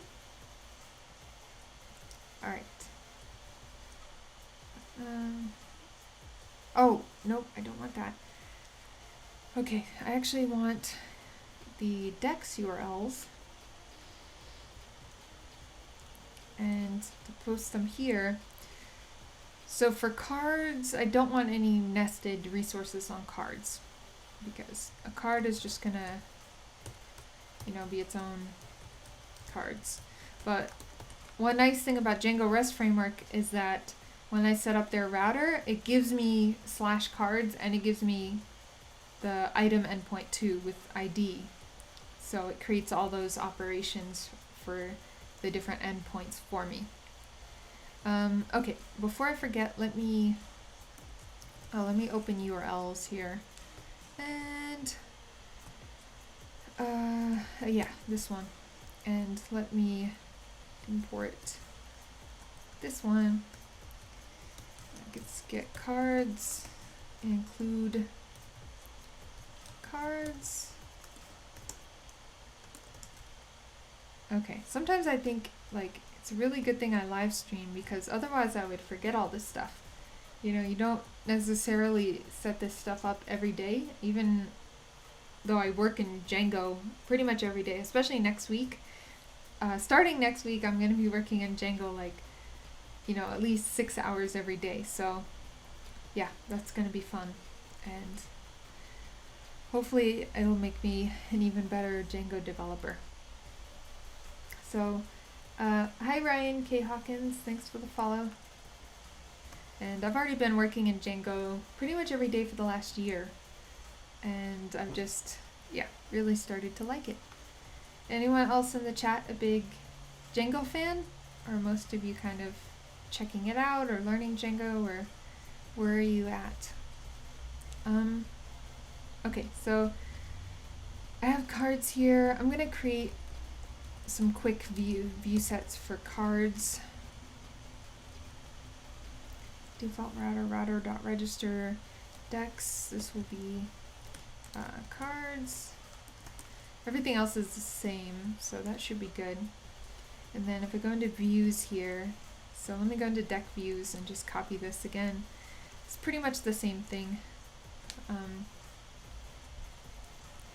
Okay, so I have decks. That's another thing I need to do. I have a couple snippets for Django, but they're in my Alfred, and I think I want to integrate them into my editor now because I don't really open Alfred on streams anyway. So I think with VS Code it would help me with productivity. Like a lot of this stuff, I set up a lot of the same kind of files, so that would really help if I made snippets and put them in VS Code. And maybe I'll make, a plugin for it, so everyone else can use my snippets. Okay, so let's see, deck, dex dot, oh yeah, I want card now. So card, let me import that model. Card, vsets, serializer, item title description. Yeah, let me see what's going on here. I have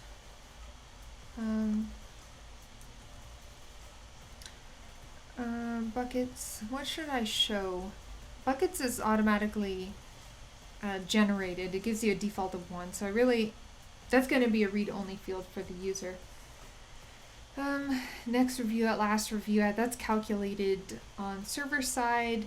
So really, the only thing that the user needs to do is import the question and answer and then attach it to a deck. Say which deck it goes to. I tried Express, it was okay, but after trying Django, I kind of preferred it.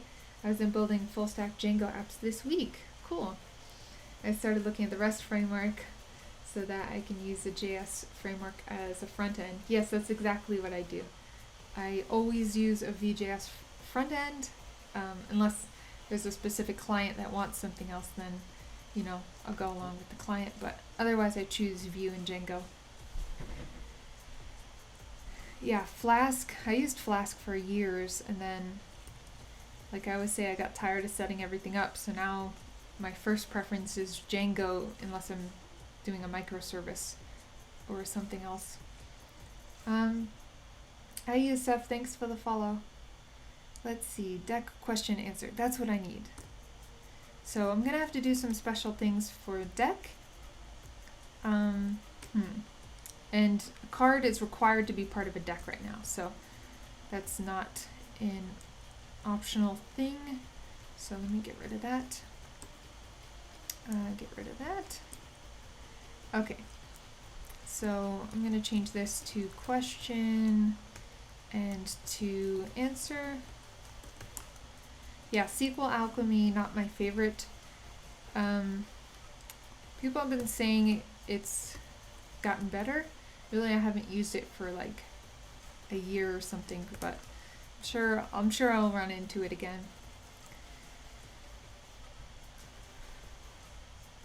Let's see. The only thing that I really don't do is use NoSQL with Python. Almost all of my NoSQL has been with JavaScript, unless I'm doing, you know, using it with DynamoDB or something. But as far as Mongo and Couch and those things, I did try Eve for NoSQL, which is a Flask framework to use Flask with Mongo, and it gives you some other tools, but it wasn't being very well maintained, even though it had some nice features. So when I started to scale my application, it really didn't hold up. Yeah. Oh yeah, I need to finish changing these. Let me get this done. Okay, so cards, and then question, answer, card, that's good. Oh yeah, I need to change my view set names and my serializer. Cards. Alright. It's real heavyweight to set up, but yeah. Does it have built-in authentication? I think Eve had some way of plugging in authentication. Yeah, anyway, on that project I was using, what's that AWS option? Cognito. I've used Cognito a lot and I really like that.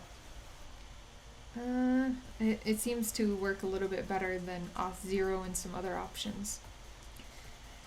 Okay, field ID, question, answer, card. Let me see, I think this is going to throw an error because I don't have that foreign key set up yet, but you know, I can always try.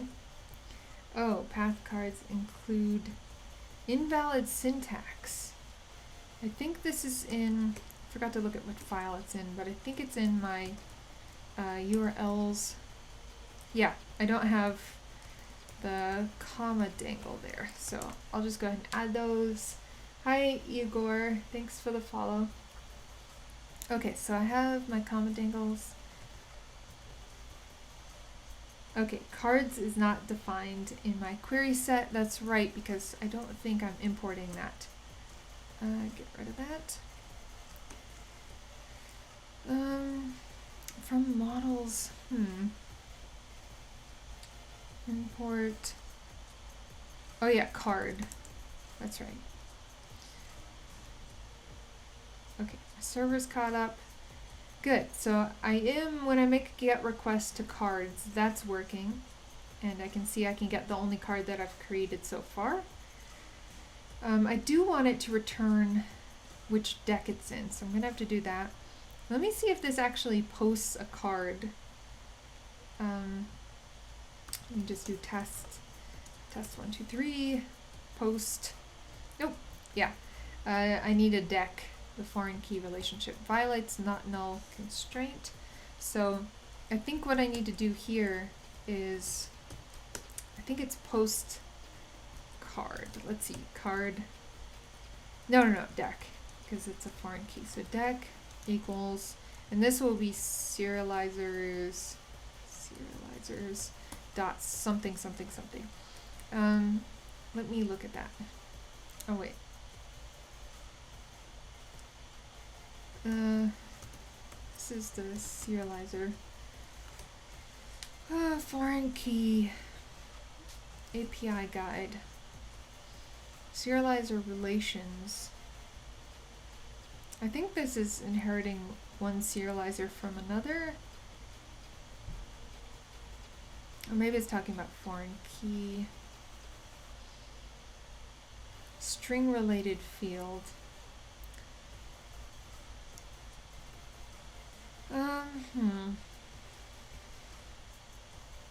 Primary key. I think this is it actually. Primary key related field. No, it's not a primary key though. What do I have it set as? Yeah, it's just a foreign key. So let me continue. Hyperlink related field. Slug related field. Nested relationships. What do I have in my other app? Keep going back to my other app, which is also, well, it's linked, but let me post a link to the app I keep looking at here.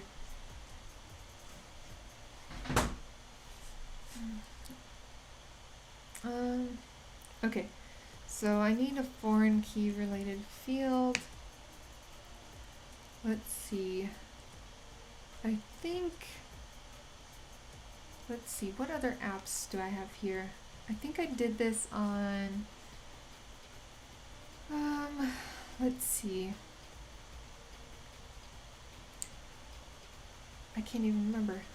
Let me search for it. That's better than just clicking on random files. So let me look for, I guess, serializers. I can just look for serializers and then scroll through results. All right, need some water.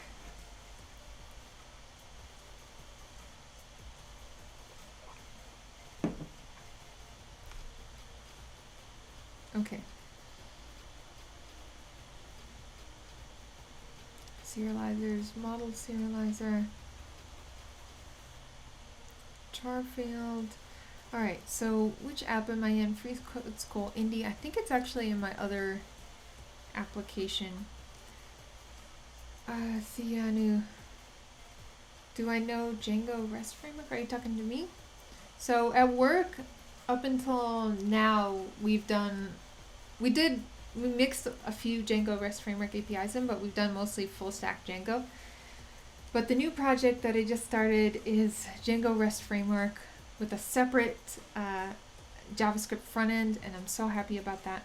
So, but I've done quite a few personal projects in Django REST Framework before, and now I'll be using it more often at work, which is a good thing. So I'm happy about that. Yeah. Is it still worth watching your Vue.js tutorial, or should I? Yeah, so you're talking about the Vue.js tutorial on the Free Code Camp YouTube channel? Yeah, that's still relevant. So Vue 2, like, it's 95% the same as what you'll be writing in Vue 3, especially at a basic level. So it's not outdated or irrelevant at all, basically. Yeah, you get, I don't know why they have a grade, but I just saw other people putting it in the README, so I did the same thing. Thanks for the follow, Jacob. Cool, that's a cool name. An ordinary boy. And Sianu. Let's see. Web backend. So this one's Python. Projects. I think it will be in here. So let me search this project for serializers. GitHub. Hyperlink model serializer. It's been so long since I worked on this project. Here it is, this one. I remember now. So in projects, this is serializer primary key related field to user, because the user owns the project. Okay, user model objects dot all. I wonder, is that working correctly? I have to look at the models for this because it's related to the user model. Okay. Oh, it's talking about the user model. Okay, right. Because I think if I go into my models file here, my models.py, yeah, this is just a regular foreign key related field. Okay. Okay. Let me go back into views. And this is what I want to relate that foreign key. So I'm going to do, oh, I guess I could have done that. And let's see, user, oh yeah, deck. Okay, now I can get rid of this.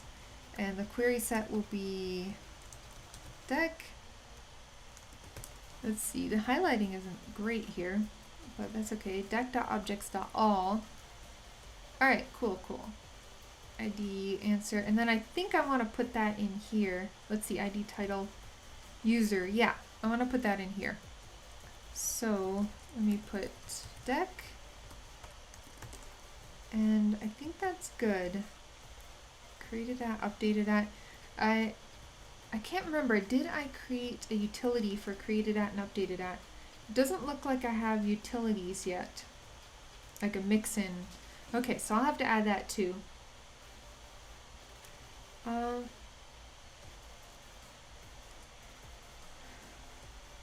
Why you have so many followers on GitHub? I don't know. Hi Maxiel, thanks for the follow.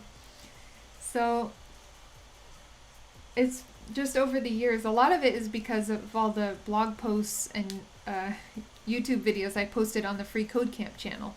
So I don't think most of those people came from my channel. I think a lot of them came from Free Code Camp and just followed me there. Pip install. Yeah, that one is in pip. Yeah, you need to create a virtual environment. So I always use this for my virtual environment, the python-m create a venv and then activate it with source venv bin activate. I like to have the virtual environment inside my project so I can, have it right there to manage it in the project, but some people prefer to organize theirs in different ways. Oh, that's the front end. The view application is the front end. Here's the back end. All right, so let me get back to the app. So now I think this will show the right fields, and let me see if that's true. Deck is not defined. Deck.objects.all. Oh, I think I made a typo. Oh yeah, this should be cards. Cards.objects.all. Okay, it's still not highlighting right, but now I shouldn't get an error anymore. Huh. Cards. Oh, card. Alright. This should be right. Alright, my server is running. Sweet. So now I can pick which deck it is.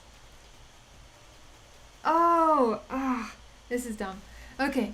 This is... I'm saying cards are decks now. Okay, so I did mean to do deck. So, okay. Now I just have to import it. So, let me... Should I do it above or below? I guess I'll do it below because it's... Well, no, I'll do it above. Because I'm going to have to do from apps.dex.models import deck. And that should give me the correct deck. So let me see. Yeah, and now I can see I have decks here.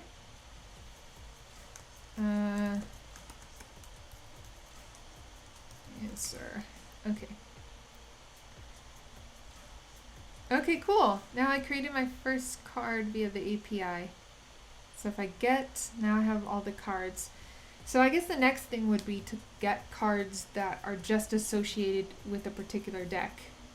So, go Python version. Heart.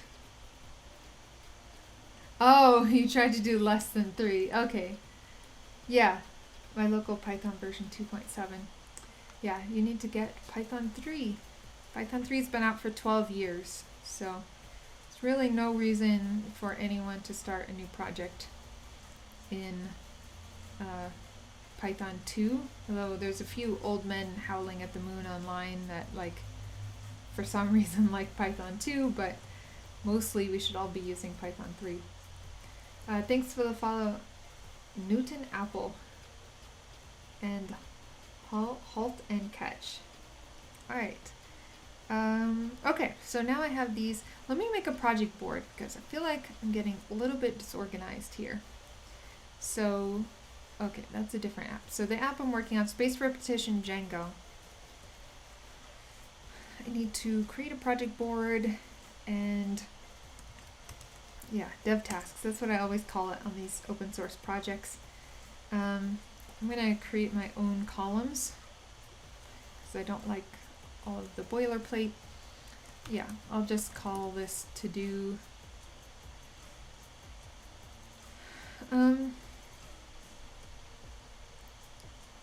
Issues will automatically be moved here when added to this project. Oh, actually, I like this. Did they always have this feature?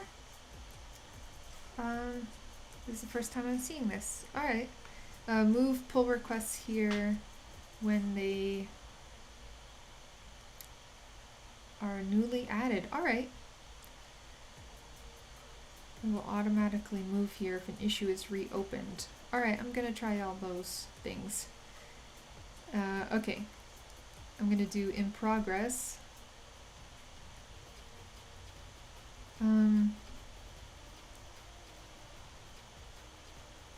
Approved by reviewer? No, I think I'll just drag things to in progress, right? Oh, I need to select something if I'm going to choose the template. Alright. Thanks for the follow, Walter Slosh. Yeah, I use PyEnv. I think I probably have like 6 or 7 Python versions on my computer right now. Because there's one app for a client that's like 3.6.5, and then I have some 3.7, 3.8, and like all different versions. Newly added, no. Approved by, I don't know, I'll just do these, I guess. Why can't I create the column? Oh, I didn't enter the column name. Okay, that's fine. When a reviewer requests changes or it no longer meets the minimum number, I don't know, maybe that's fine. Okay, one more column and that's it. And then done, when things are complete. Closed, merged, closed, that's fine. Let's say completed column. Alright, that's kind of cool. So the next thing I need to do, I definitely need to add on my decks here. So I need to add this nested resource to /cards, get all the cards associated with a deck. So get all cards associated with a deck.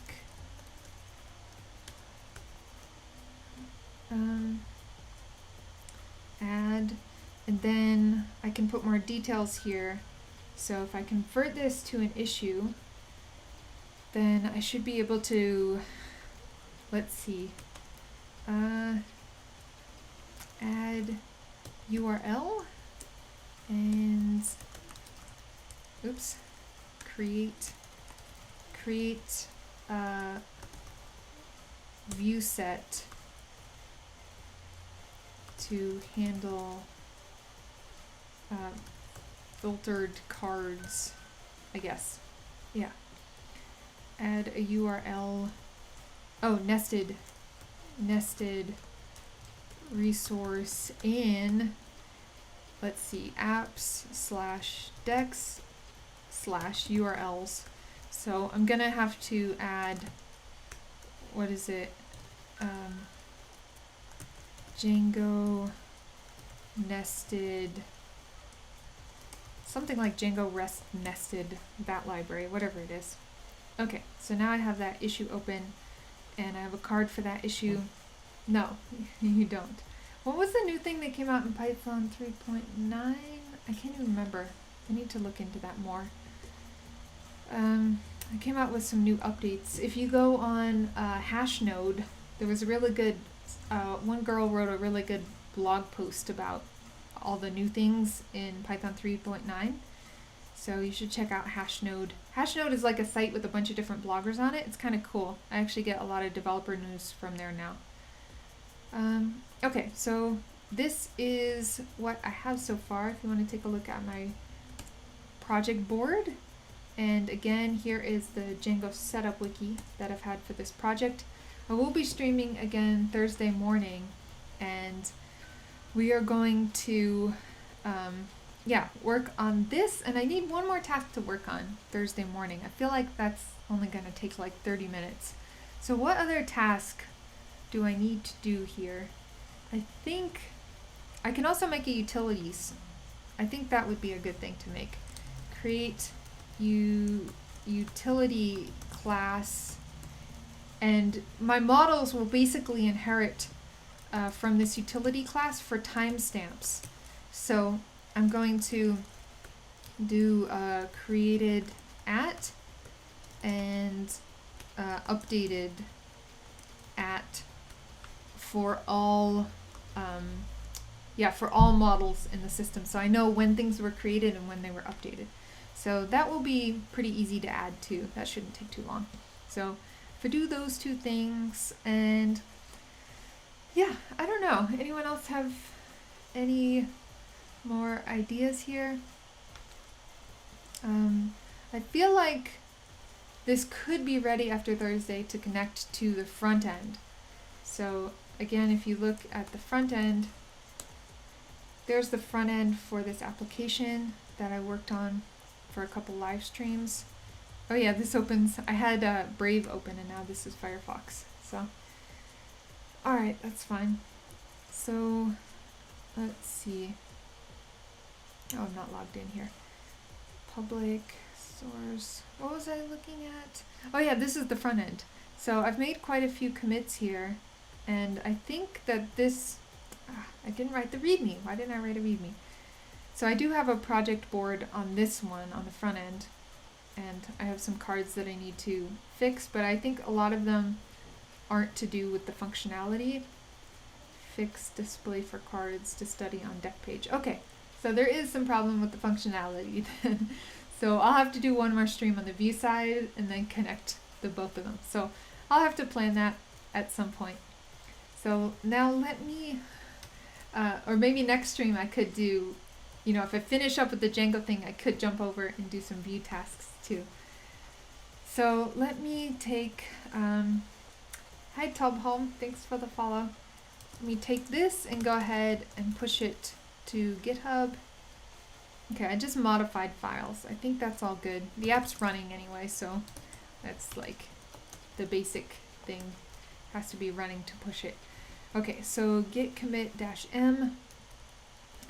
What should I say? Code from Livestream. Today's the 24th on November. Yeah, November 24th, 2020. Almost the end of the year. Oh, not stage. Oh, I didn't put AM. That's right. Alright. That's better. Okay, now I just do git push straight to master.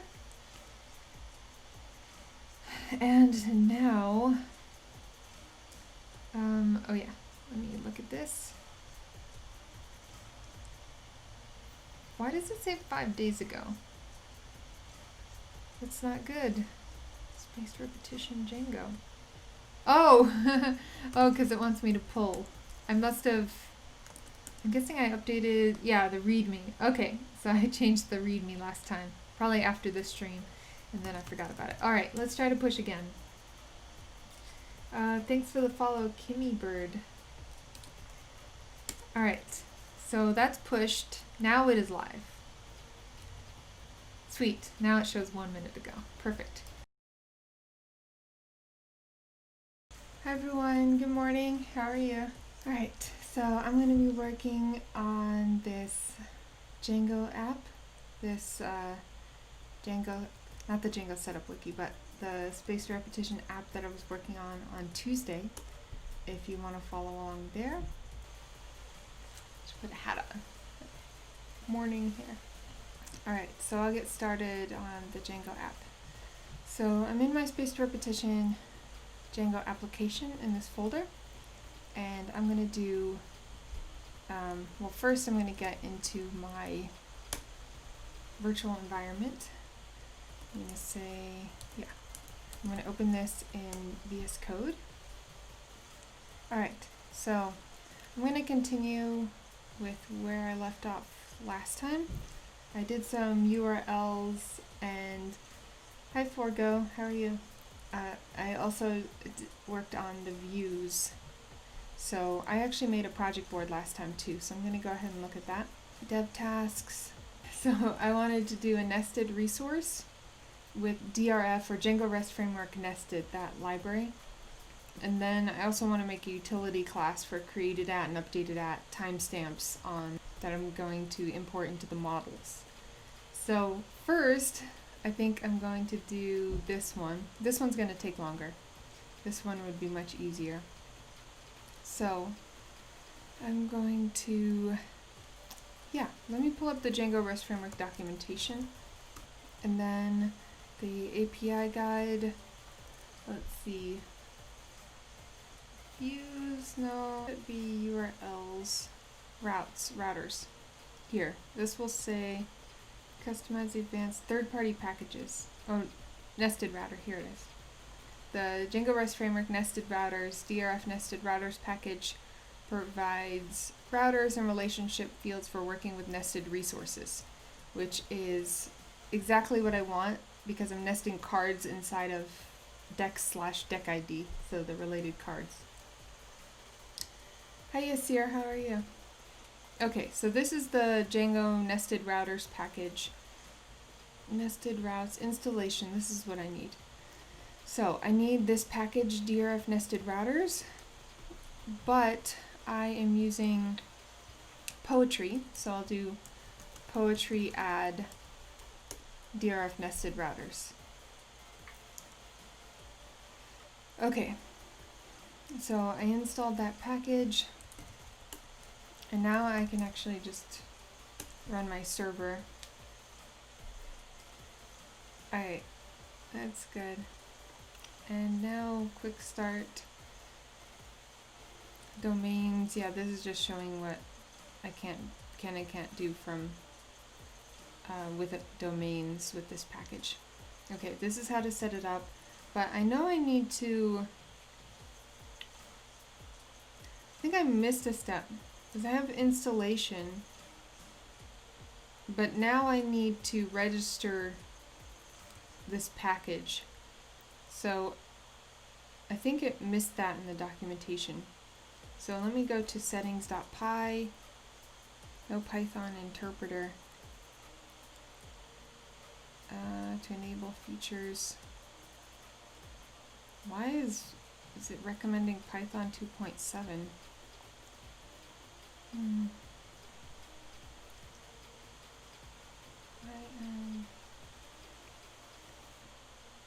Okay, this is fine.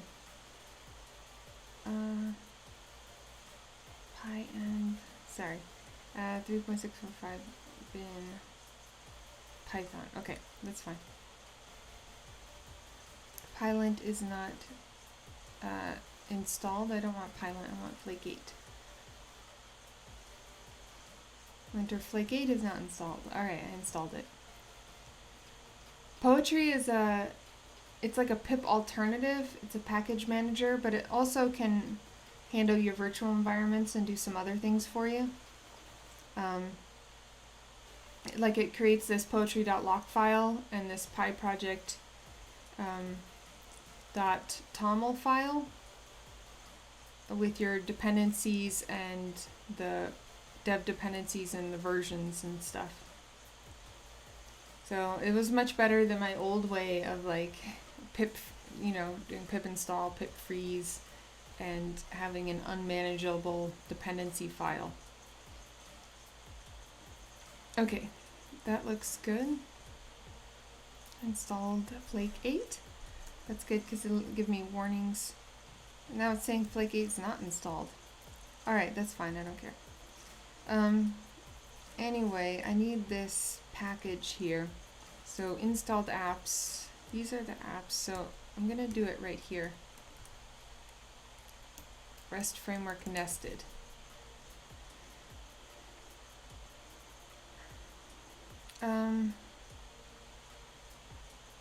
Okay. Let's see, REST Framework nested. Oh, it's trying to use poetry, I guess, and it's not recognizing it. I'll have to fix that in here. Okay, so what was I doing? Oh yeah, REST Framework nested, users, decks, cards. Yeah, so now I need to go into the actual decks URL, and I'm gonna replace the, get out of here.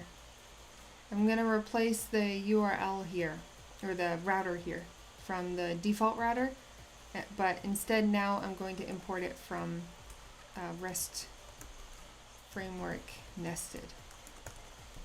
So now, can you stop? I don't know why it keeps popping up. Okay. Routers from REST Framework nested. Yeah, so here I need to do simple router instead. So simple router. And alright, I'm just gonna do any linter is fine. Do not show again. Okay. Simple router, and then router.register, and now I can use the example they have in the docs here.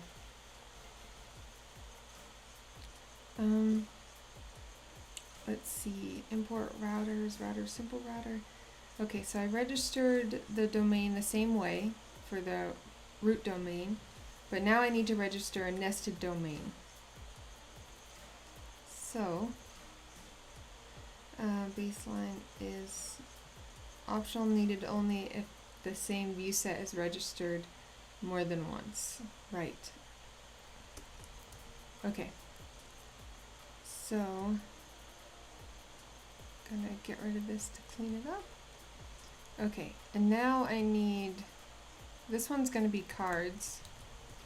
That's my nested route. And I need another path here.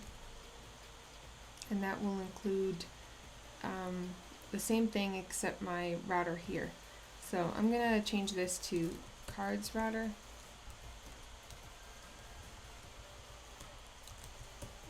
Cards router. And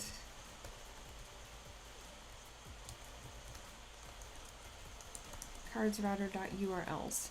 Alright, and then what will be, let's see,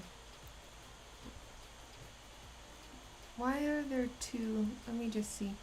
So nested simple router. I have the router. Domains, and then look up. Okay, so for domains and name servers, name server view set. I think, oh wait, I think here I'm gonna do cards view set, and then here I'll put,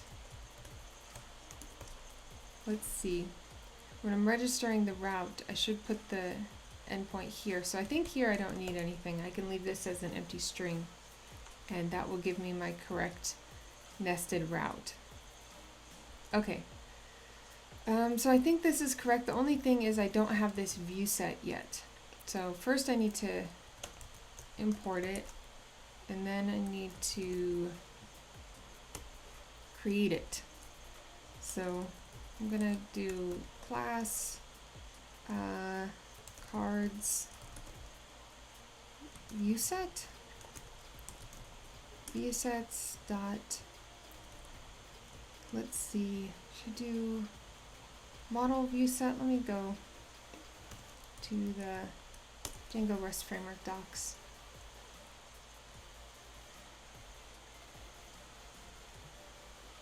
Okay, so let me go to view sets or views, Alright, API view. I don't need... Oh, I'm in the wrong place. View sets. Here we go. Yeah, I think I want to use view set. Let me see.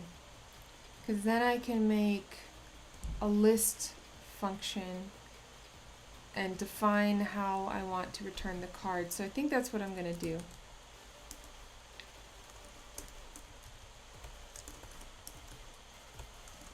Okay, so I have a cards view set, and I think I want a... yeah, I'll need a serializer for this. So let me actually create the methods. So what methods? I don't think I'll create a card method or a create method on here. I think for right now I'm just going to do list. Yeah, because cards, they can already use the cards endpoint to create new cards because I have that available. Base name argument not specified. I could not automatically... Oh, right. I would need a query set. So I think I do need the base name argument. So let me add that in my URLs file.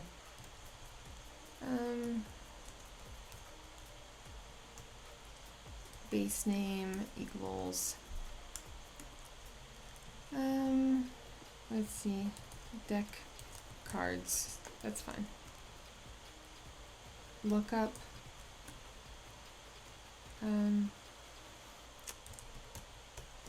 That's okay. Alright, so I think that will be good. Let me see if my server's running.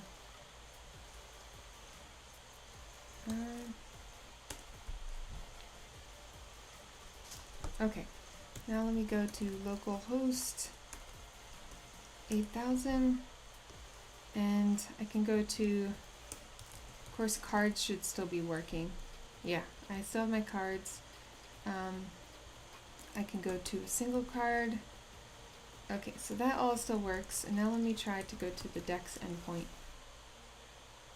And I have my decks list, and I have my decks form. Okay, so let me go to views here. Oops. Forgot when I highlight things in the terminal it copies them. Okay, so I have create. Do I want to be able to retrieve one update? No. All I want is list, really, for now. So I'm just going to do that. And let's see. Yeah, no issues, it seems. Let me go here and try to use the nested. Let me first make sure that this form still works. So index, let me do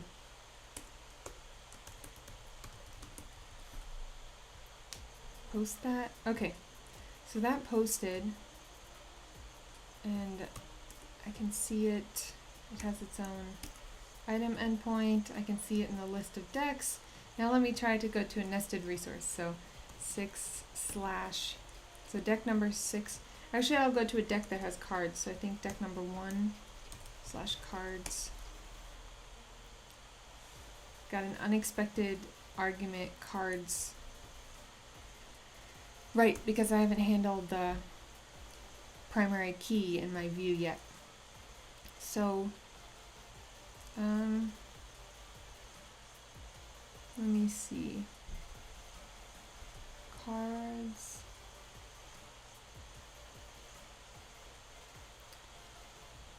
Wait. There we go. An unknown keyword argument, cards PK, which is from here.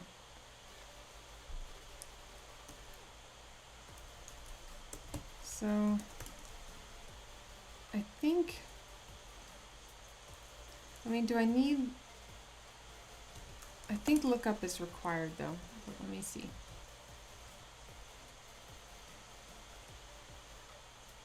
Nested one. Oh, it just came up with a random name. Okay, let me put that back. Hi Sylvester, thanks for the follow. Alright, got an unexpected keyword argument. Cards again. Cards PK. I'm receiving that in my function, or my list function anyway, which should be the only one handled by the resource. So, let me see, what am I doing wrong here? Alright. So, let's see. List got an unexpected keyword argument. Cards. Should I feel like I'm gonna have to see. Yeah, I should be able to. Oh, let me call it cards PK then. But I shouldn't. Yeah. Oh, what am I doing? Expected a response, HTTP response, HTTP streaming response. Oh yeah, I didn't return anything because I haven't. What in the world? That's weird. Okay, I haven't returned anything yet, so let me do that. So first, am I importing cards? No, I'm not. Oh, yeah. It's from the models, so from apps.cards.models import card. Okay, so now I'm importing cards to use. And I need to do cards.objects.filter, and then I need to pass in, let's see, deck equals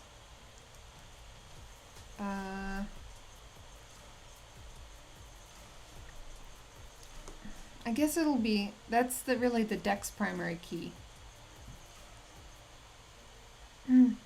Okay. So this should be deck's primary key because look up, because that's which key it is. So let me try changing that to dex, and dex. All right.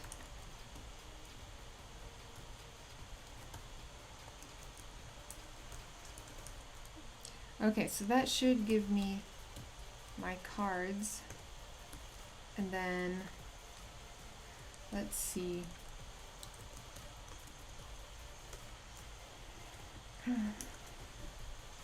Alright, let me go to here.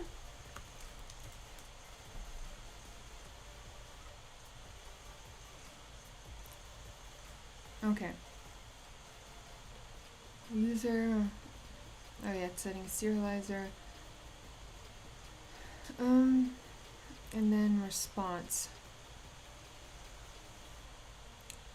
Can I use my card? I think I can use the card serializer I already have. Maybe I can. Query set. Wait. Query set is, yeah, what I already have. User serializer. Yeah, so I think I can use the serializer I already have. Oh, hi, Belgian. Yes. Thanks for that. Yeah, hopefully you and your wife have a good day too.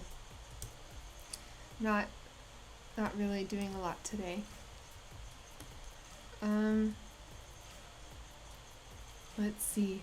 Well, except coding and work. That's it.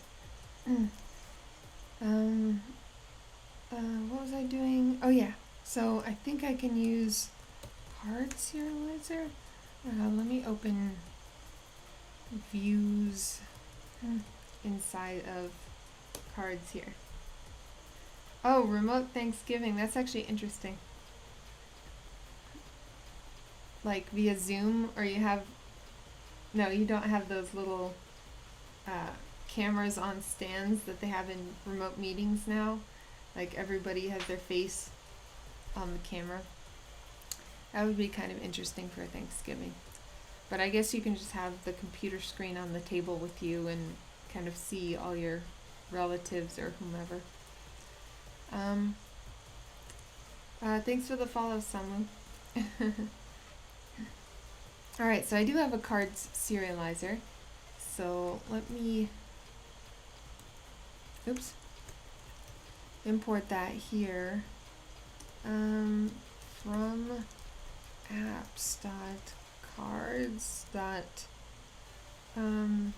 Views, import cards serializer. And then, so let me, it's cards, there we go. Oh, and this one's singular because it's the model. So card to objects filter. Okay. If I had Flake 8 running, then it would tell me that. Let's see, response serializer.data. Oh yeah, query set. I could just rename this query set to match what I'm passing into the serializer. So I think this is good, but maybe I did something wrong. Let's see. Okay, the server's still running, that's good. Something's wrong. Response. Oh, I'm not importing response. That's right. Okay. And where do I import that from? Here we go. From REST Framework.response. So from REST Framework, yeah. From REST Framework.response, import response.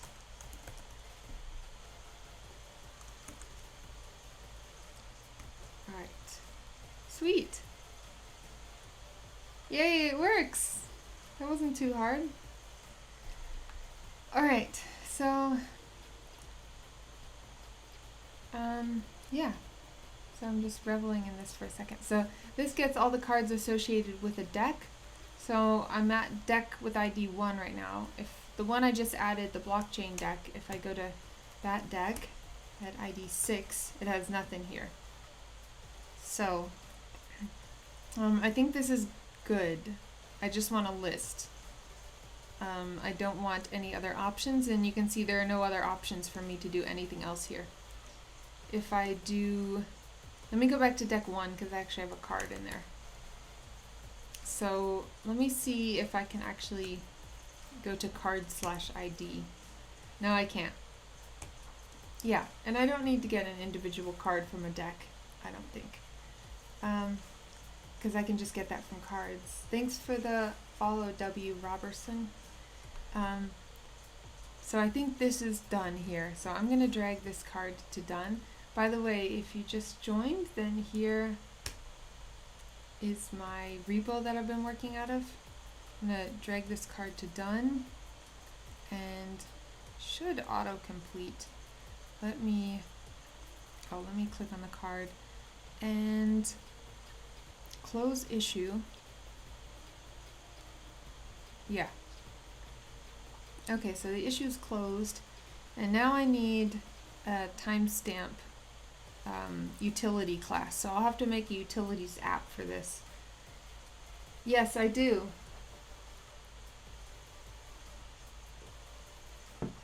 I mentioned that in my last stream, but I have it on the calendar already for next month.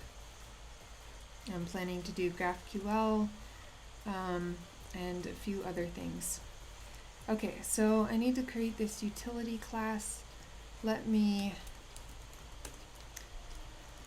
see. Oh yeah, what am I doing? Okay, Python, it's early here.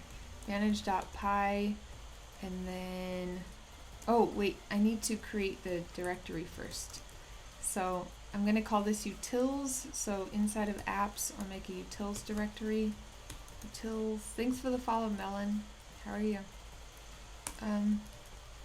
Okay, so I have that directory. Now I can do Python manage.py, start app, called utils inside the apps/utils folder. Okay, good. Alright, that's good. let me look at that app now. Close out of this stuff. Okay, here's utils. Here I won't need to make a URLs file because I'm just going to create, let's see, class timestamps, and this inherits from models.model, and then here I want to have created at and updated at. So created at, and let's see, this is a date time field, so I'm gonna do what is it, models dot date time field, and then auto, let's see, auto now is, no, created at is auto add now. That was it. Auto add now. And this one will be true. Yeah. Okay, and so this one for update at will be models, date time field, and this one will be auto now. Right? Yeah, Django comes with its own ORM, and I'm using Postgres with it.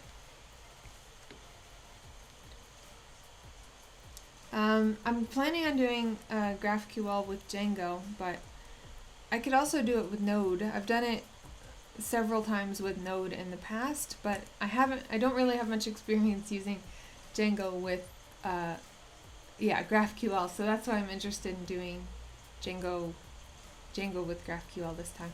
But I could do a Node one too. It seems like every company that has wanted me to do GraphQL has had some kind of Node backend for it. Can Django? Yeah, Django can use MongoDB. I think it's just a few lines of code that you have to change, and it uses MongoDB. Also, if you want the NoSQL format, then what is it? Oh yeah, Postgres supports JSON fields, so you can either use Mongo with Django, or you can also, you have the option of using JSON fields in Postgres. Where do I host it? Usually I host my apps on DigitalOcean. I might end up hosting some of these on Heroku. I have hosted some things, especially work apps we host on AWS. Okay, so I did this. I think this is all I need to do. So let me try to import this now and see what errors I get. So let me go to Dex first in their models. And so I want to do from apps.utils.models import timestamps. And then here I'm going to inherit from timestamps and models.model. Okay. Let me try this.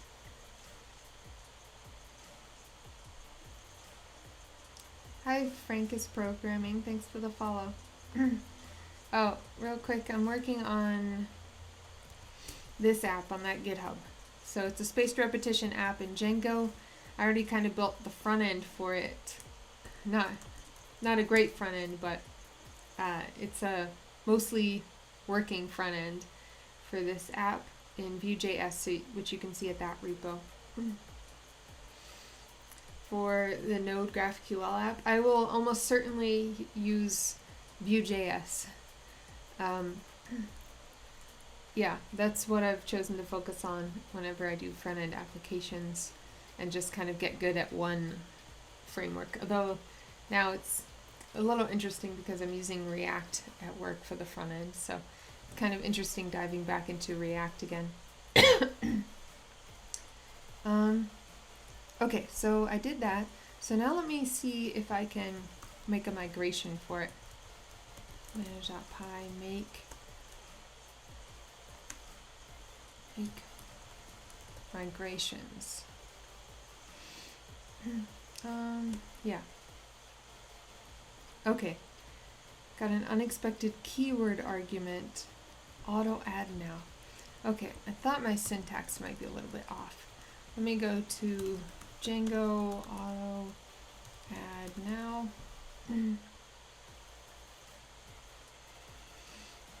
Okay, 11 years ago. Seems to still be the same.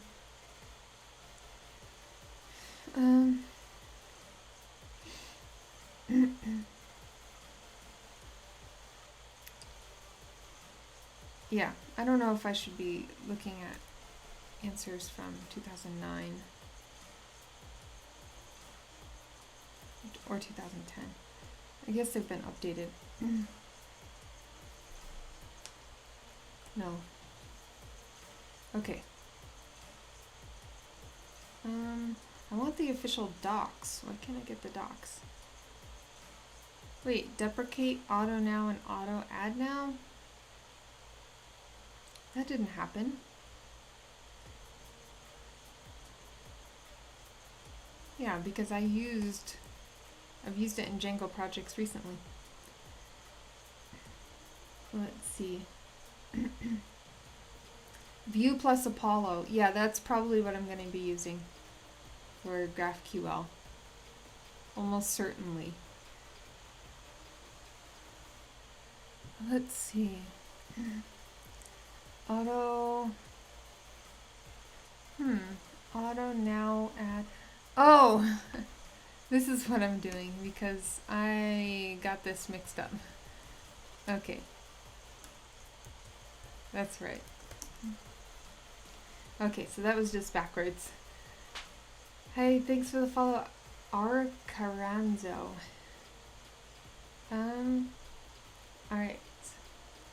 Let's see. Oh yeah, my server's not running. Let me try to make migrations again. Okay, well I'm getting a different error, that's good. Model class apps.utils.models.timestamps doesn't declare an explicit app label and isn't an oh right, I didn't install this. Let's see. Let me install utils. So apps.utils. Let's see if that works.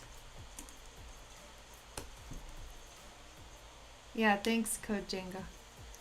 Okay, so it's saying what do I want to do with the other rows that are already in the database.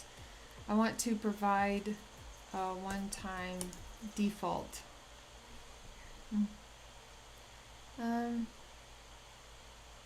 Please enter the default.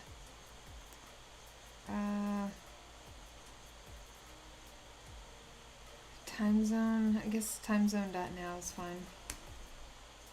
Yeah. Okay, so that should have made my migration file. Why do I have it inside? Oh, I forgot to turn off migrations for this utils. I don't want this utils directory. Obviously, I don't want migrations in there, so I have to turn that off. I can't remember how to turn it off. Let's see, Django, how to prevent migrations in app. Let's see, how to disable migration. Yeah. Yeah, managed is false. Okay, so I think I need to add this. Thought there was something missing from my utility class here. Okay, so that should work. And now if I do make migrations again, it shouldn't try to make that migration. Migration dex. Oh, the other migration that I made, for some reason it made, Django made a dependency on it. So from this migration. So it's saying that it depends on this utils migration. So Yeah, so I'm just going to get rid of that actually. I think that's the only thing I have to change in here. Yeah, because the other dependency is correct. It should depend on this previous migration. So let me get out of that. Okay, now it shouldn't make a new migration. So let me try to make migrations again.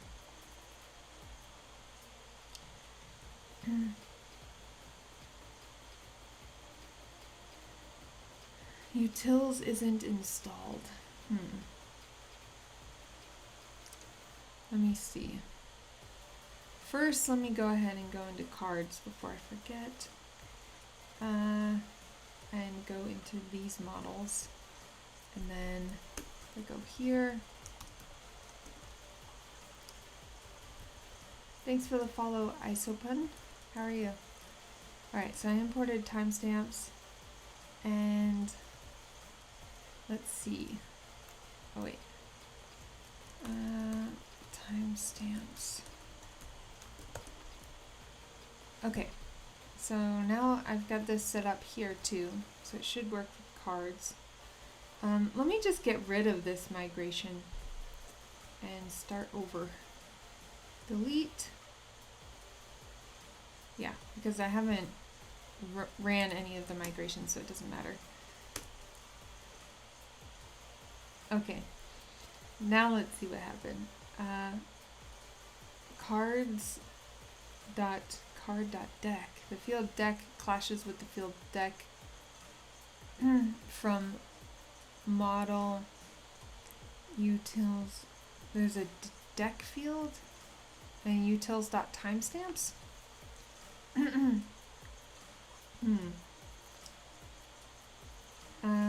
Oh, cool. Yeah, Python is great. Flask, yeah, Flask is easier to use, but then when you start building out more features, like you want auth and you need to interact with the database and all of these other things, then Django becomes much, much quicker to build an application with. But that's not to say I don't like Flask. I really do like Flask. But Django, I think, has some advantages when I'm building client applications. Okay, so let me try to think about this now. Okay, get rid of that. What's this one? Oh yeah. Get rid of that. So I'm importing timestamps. This should be okay. Let me get into my other models too.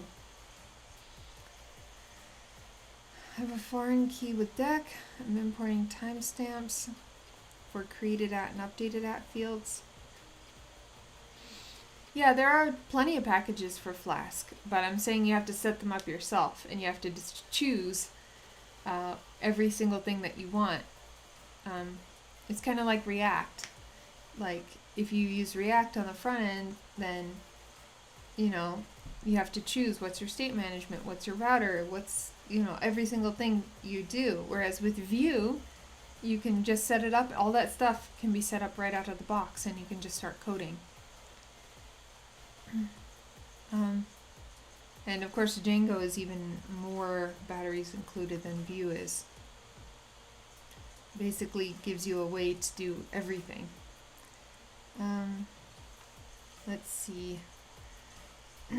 Okay, I have to think about this. So, for deck here, title, description, last review, that's fine.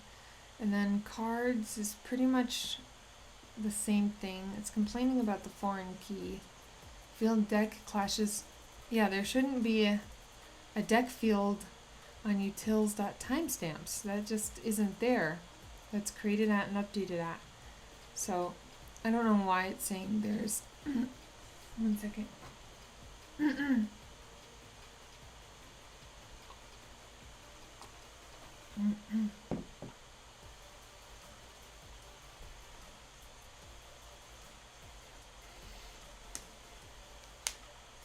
Oh yeah, that's right. I should do abstract.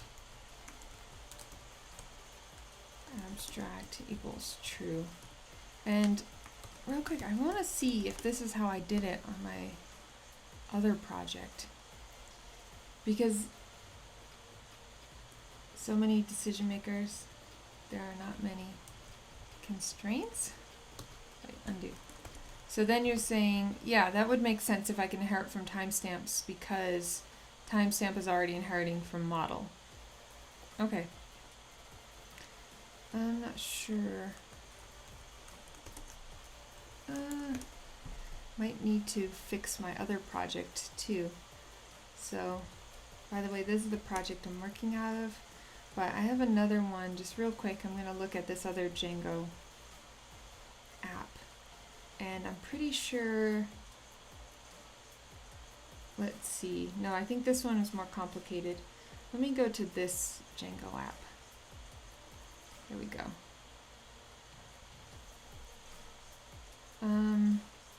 Apps, utils, oh yeah, models. Yeah, so I guess I did it the same way. Abstract equals true. Alright, good. Let's see. Alright, let me try running this now. See if this works to make migrations. Yeah, so I will provide a one-time default. Oh, Q, I meant 1. Okay, so I'll do timezone.now. And for created at, yeah, I'll do the same thing. Timezone.now. Alright, so cards and decks both have those added. Cool. Alright, thanks Code Django. So now I think I'm ready to run migrations. Let's see, I think so. I have a migration for decks, and then I have a migration for cards to add created at and updated at fields. Okay, so let me run these then. Oh, thanks for the follow as dpk. Python manage.py and then migrate decks. Okay, decks work. Let me migrate cards. Okay, that should be all my migrations. Now everything is run, and I should be able to run my server now. Yeah, run server. Alright. Cool, so now it's running, and I think if I do, oh yeah, I'm not returning those values, so I'll never see them in the list here. So I need to go into my, let's see, let me go into the serializer here and add,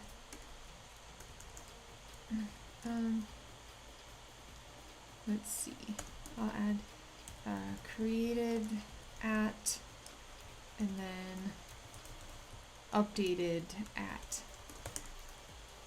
Okay, and that should be the same thing for let's see, views and decks, and then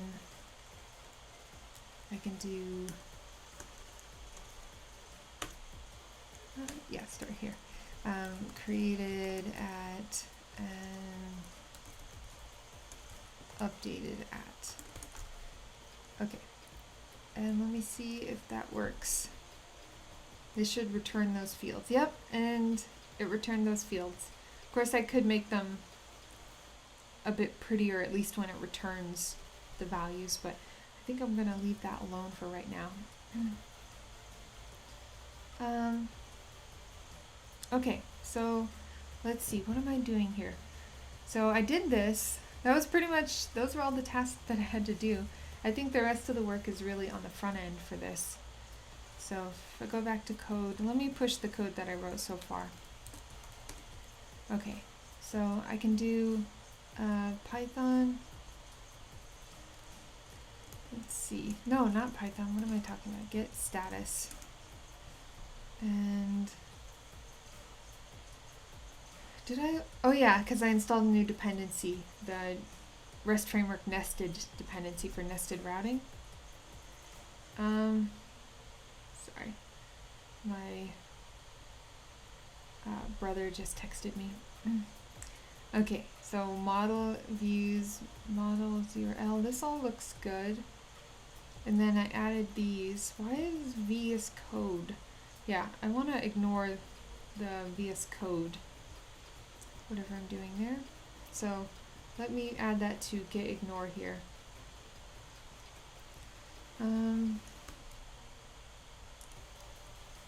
Dot VS Code.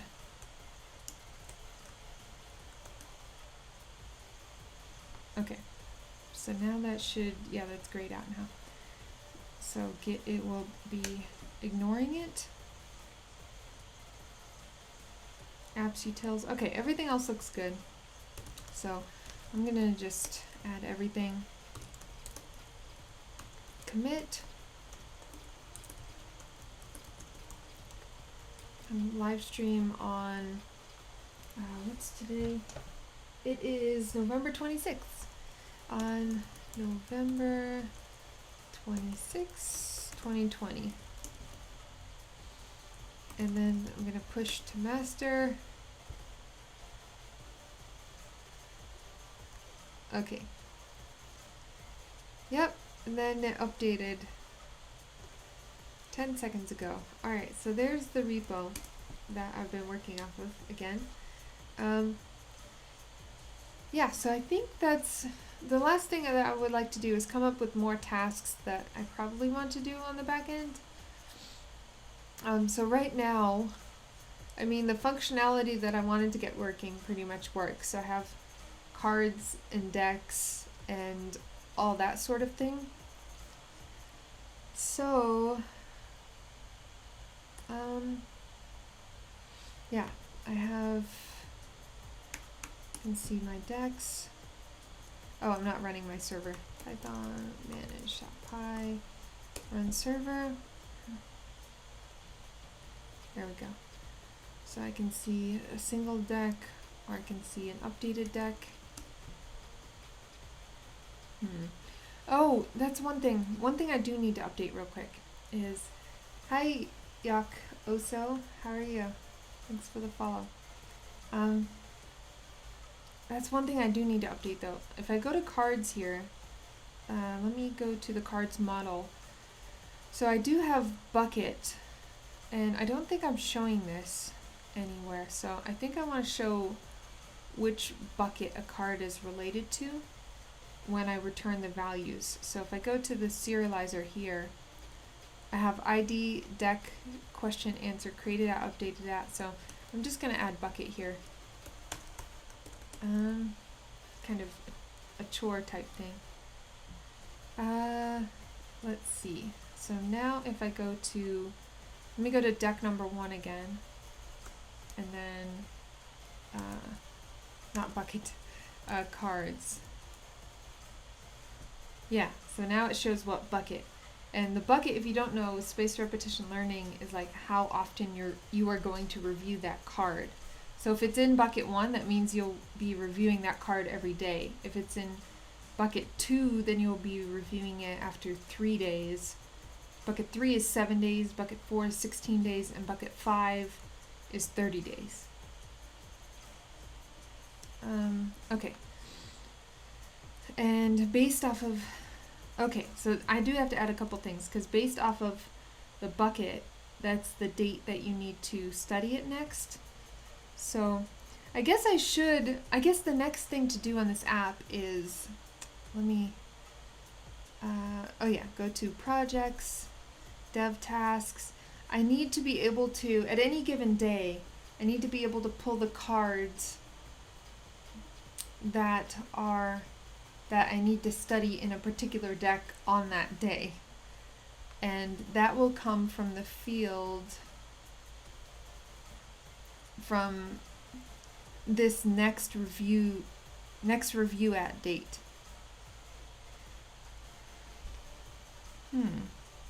Wait, I don't want auto now add.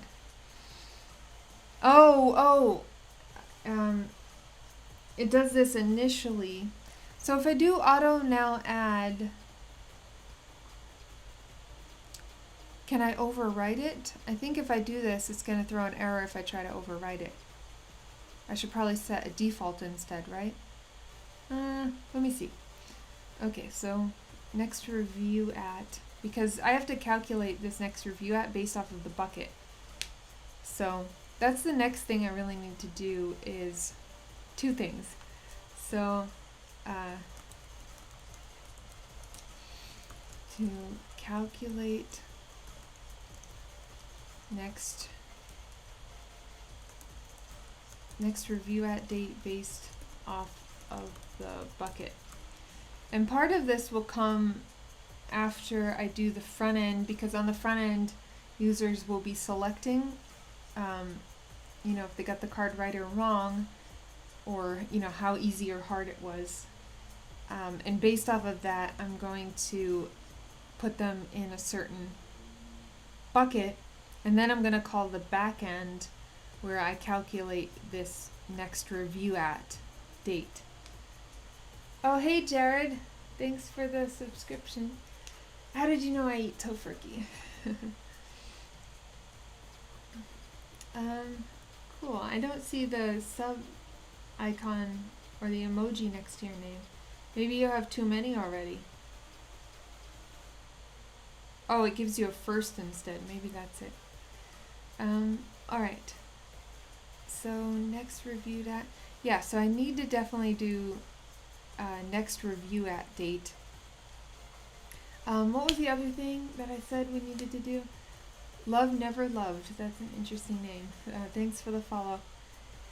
So, oh yeah, the other thing is we need to be able to pull create method, well, I guess endpoint and method. Endpoint to pull all cards in a deck that need to be studied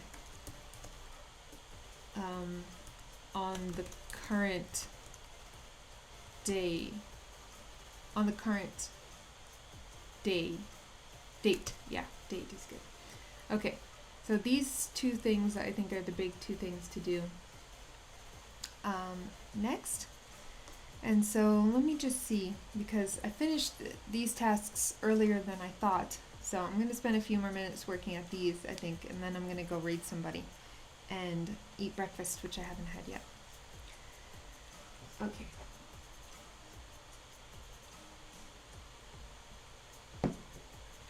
Let's see. Create endpoint to pull all cards in a single deck. I think, so this second task, I think this needs some architectural planning how I'm going to do it. But this one is just a regular endpoint. And I think, let's see, create endpoint to pull all cards in a deck that need to be studied at the current date. And right now if I go to this endpoint, so deck/deck ID/cards, it pulls all of the cards in the deck. Just everything. I'm doing well, yeah. Actually, I feel really well. My allergies are better. I'm somehow awake at, well, I was, 9 a.m. isn't too early, but it was like 7 a.m. this morning. I got up to do a live stream, so yeah, today's going really well. Thank you. So, okay, bucket. What am I doing? Bucket, deck ID. Oh yeah, so I need to figure out, I need another endpoint really, because if I'm pulling all cards here, then I'm going to have to create a special endpoint that's not necessarily RESTful, I guess. Or I could do something like, okay, I could do dex/, yeah, this is what I'm going to do actually. So dex/deck ID/ current. And he wants to know if I'm covering my hair growth. What do you mean covering it? Because I'm covering it with a hat? No, it's just messy right now. So I have, yeah. I tried to straighten it, and so there's some straight pieces and some of my curls still. Or do you mean if I'm documenting it? Yeah, I probably have pictures at every length. I probably want to get it trimmed again soon. Yeah, I've never met Anya in person. I should meet her sometime. Alright. Created at, updated at. You're going to continue streaming after breakfast? No. No, not today. I'm going to do some other things, I think. Yeah, we'll do stuff after the pandemic, right? When everyone gets out again. Although we could still go out to eat and, you know, sit apart from each other. Okay, so I need to, let me create another endpoint. What should I call this endpoint? If I'm just getting the current day's study cards. So I could say dex / deck ID / current study or something. Let me try that. So I think if I go to dex, because this is where I already have the cards nested view set. So I can do this and this. And let's see, what should I call this? To today's view set. Today's cards view set. But it's really deck cards. Well, I guess this is deck cards too, so I won't give it the name deck because it's already in the Dex app. Okay, I'll fix this later because it should be a list, so I still need the list function. Now let me go to URLs and current day's endpoint could be mashed potatoes. I think that's a terrible idea. Unless it was just an endpoint only for today and for no other day. Okay, so I have this. Let me do today's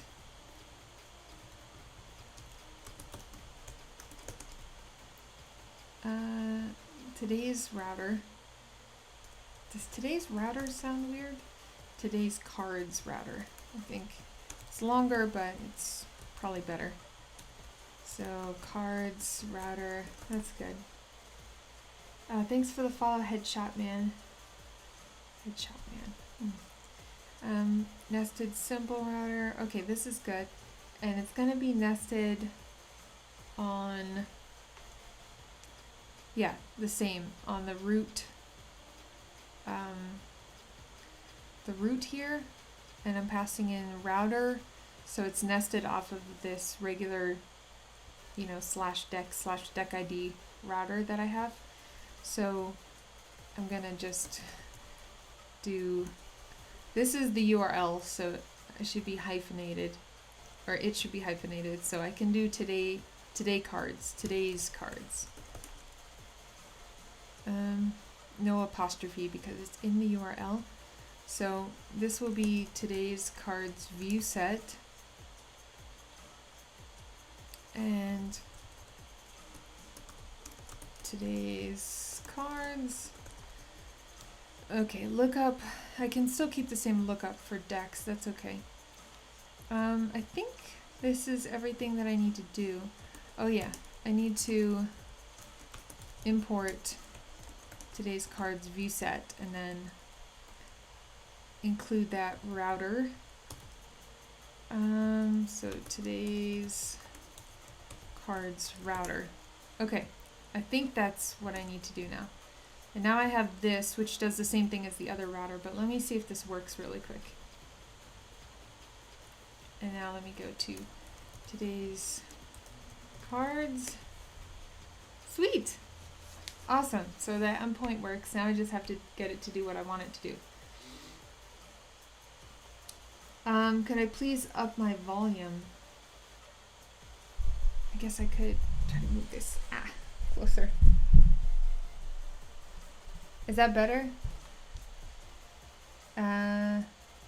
It's not, I'm at the top of the green / yellow for volume. So I think it's okay now, but let me know.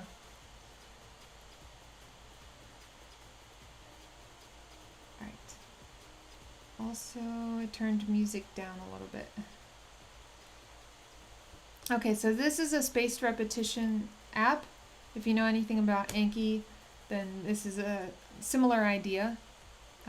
You study cards based off of, more or less often based off of how quickly you're learning different concepts.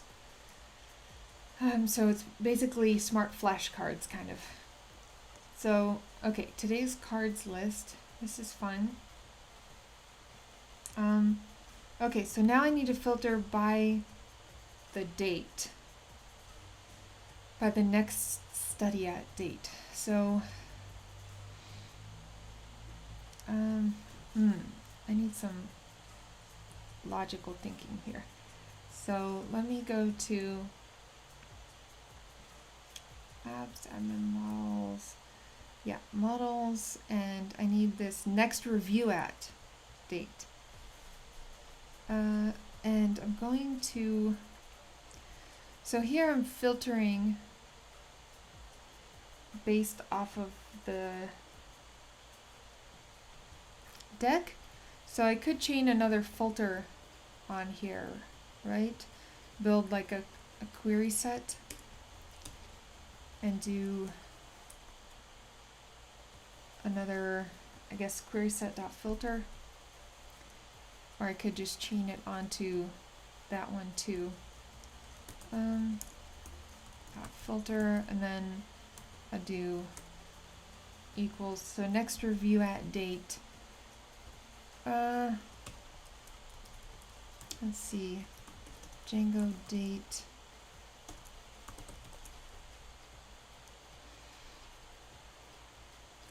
Query date time by today's date. Date time, is this still the best way to do it? Date time at date dot today?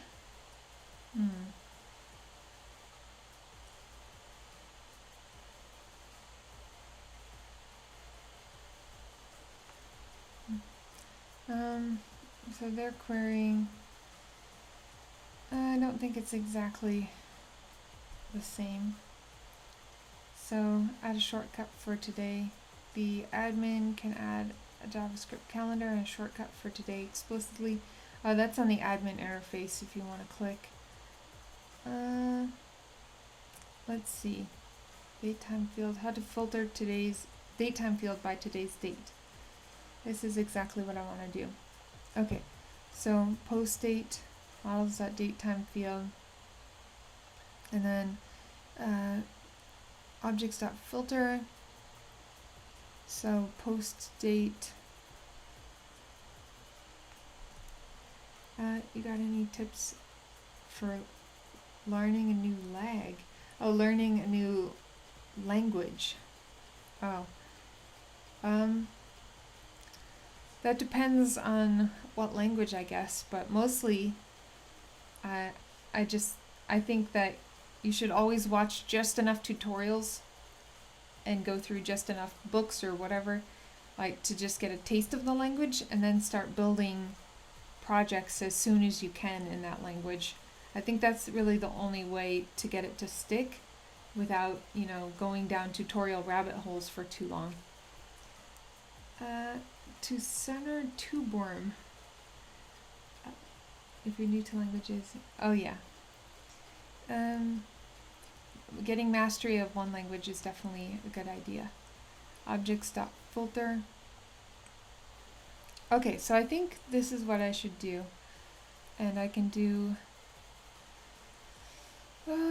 post date, yeah. So I can do this, basically. So next review that, and I guess I can just pass in multiple filters to this. Maybe that would be cleaner than what I'm doing. Okay, so let me get rid of this, and now if I do next review at equals, and this will be __ day. Yeah, I'm just going to do day for right now. And that will be today.day, and then I have to import date. So let me see if that works. Oops.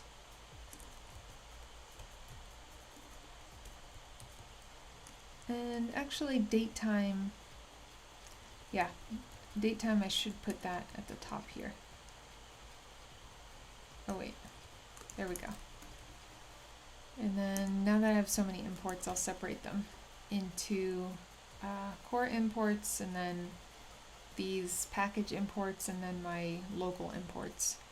And I'll set today as date.today, which I could just set in this function maybe. Yeah, because I'm not going to be using that anywhere else, so I'm just going to set it here.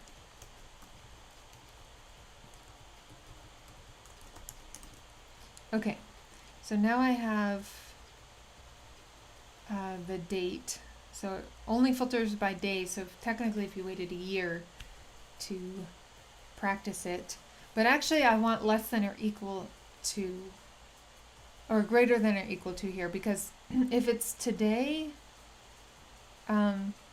or if it was yesterday, I still want to include that because you didn't practice it yesterday when you were supposed to. So,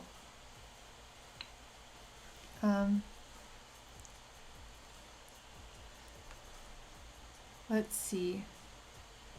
Superior solution. Oh, you're saying why did I choose Django? Superior solution is Flask. I don't know. I used Flask for years.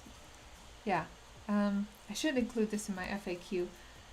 Why I choose Django, because it has so many built-in features for authentication. It has its ORM. It has all different kinds of things that I can just use out of the box, and I really like it for client applications.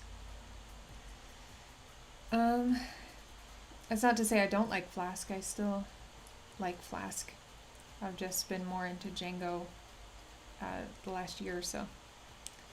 Okay, so next review at date. So how do I get less than or equal to, like today or any day before today? No, because if I don't include year, then that's not going to work. Yeah, I'm going to have to figure this out. So I'm going to add this to dev tasks because that's going to be an important thing. So figure out how to,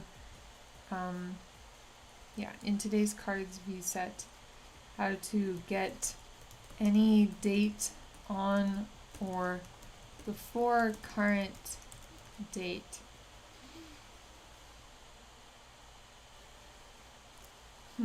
Now I wonder how I should handle that. Because, a year is looping. A year is on this infinite loop. So every time we finish 365 days, we go to another year. So how do I know if they missed if they didn't study it at that date, Or if I'm going back, like let's say I'm in November, my next study date, I'm at the end of November, my next study date is December 11th, and then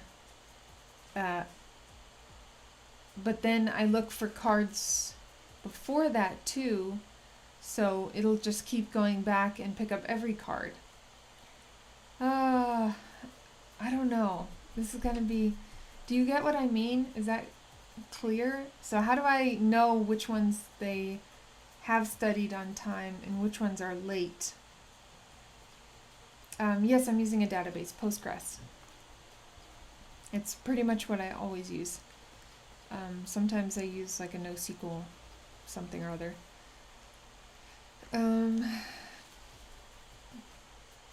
Yeah, how do I do that? I don't know a good solution. That's something I'm going to have to ponder over. But anyway, I'm going to try to just get today's date for now and see if that works. And build the query set based off of that. Ooh, let's see. Yeah. Is it still working? Oh yeah, because it's not from today's date. So let me go to the cards endpoint and add a new card to deck 1 for today's date. So,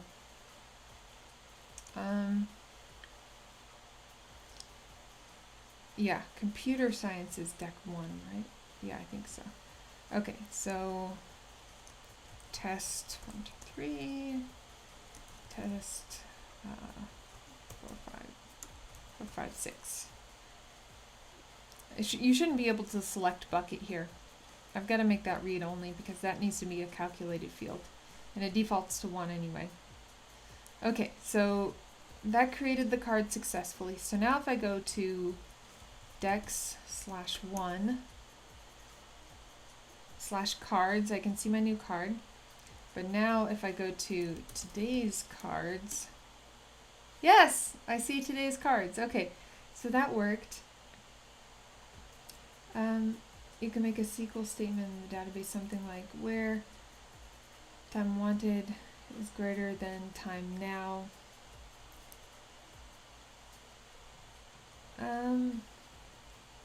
Yeah, that's true. Okay. Yeah, because I'm basing it off of year 2. Yeah, I want to figure out how to do it in the ORM here, but you're right, I could write a raw SQL statement. Okay, so that won't be too hard. Okay, I'm happy with this. I'm very happy with this. So I can create an endpoint to pull all cards in a deck need to be studied on a current date. Yes, so I did that. Of course, that endpoint will be updated with when I do this task, because that's like on or before current date. Yeah.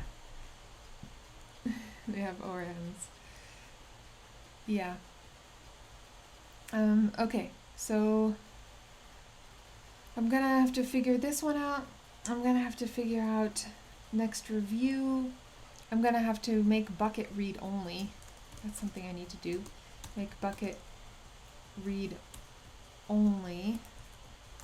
Should only be updated on the back end. Yeah, I think the way I set it up, because I started building the front end first, I updated the bucket in the front end, but I definitely want to change that. I could change that right now because all I have to do is, let's see, get out of these ones. And I think if I go into views here, I can set a read-only field as bucket. So let me do that.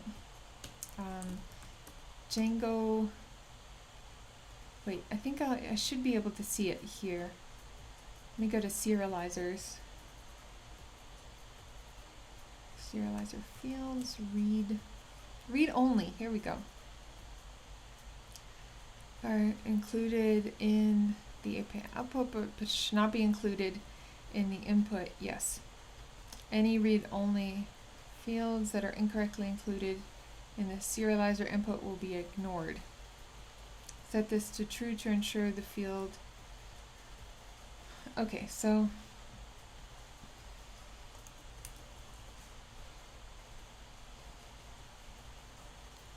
yeah, so I think what I have to do is create the field like this.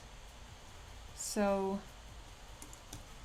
I'll do bucket equals serializers dot integer field, and then read only equals true. Let's see if that works. Let's see. Okay, well, my server's still running, that's a good sign. And now let me go to cards. So much less weird. The Django ORM is weird. I will give you that. It's a lot to get used to. Cool. So now it doesn't have the bucket here, but if I add something, I misspelled it, that's fine.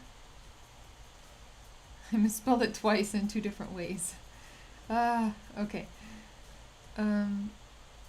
Okay, so now if I go to, yeah, I'll just get all cards. Yeah, so it's still added in bucket 1. So can still retrieve the bucket, I just can't update it, which is good because I can do that from the back end. I'll figure out how to do that next time. So let me go to dev tasks and finish that. That's good. Yeah, SQL Alchemy has its issues too, but yeah, it's probably a bit easier to use than the Django ORM. But the Django ORM is kind of nice once you get used to it because it's, you know, regular Python, so you're, you know, using regular Python syntax to be able to interact with the database. Like you said, definitely much better than writing raw SQL queries. Okay, so I think that's all for today's stream. If there's anything I'm missing here, then let me know. Like some kind of outstanding task or item. I think the biggest limiting factor to this project right now is the front end. And in the next stream, I'm going to have to run the front end and the back end and kind of connect both of them. So let me stop the server and push again. Oh yeah. Get status. I really shouldn't do my commits as code from Livestream on the date because then I do multiple pushes on a specific date. Let's see. TubeWorm, do you stream Flask applications by any chance? Let's see. Spaced repetition. Oh yeah. Okay. Git add. Oh, I can just commit. These are all modified. So commit. What did I do? What did I do? I made updates. That's what I did. Okay, made bucket read only.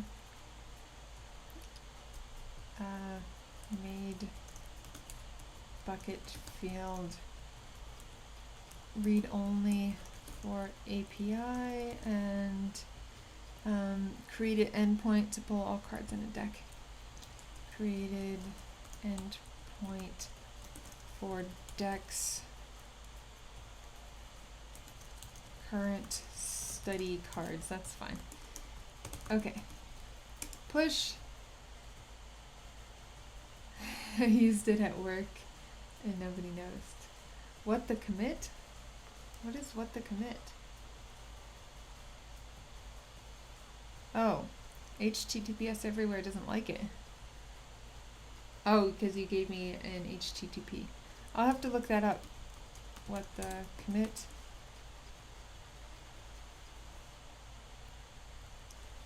Oh, commit message generator. Okay. Okay, so what else do I need to do? That was it, because I just pushed and committed, finished all of my tasks and more. And yeah, so I'm gonna find someone to raid. If you want to keep talking about Python or code or JavaScript or anything else, then you can join my Discord server.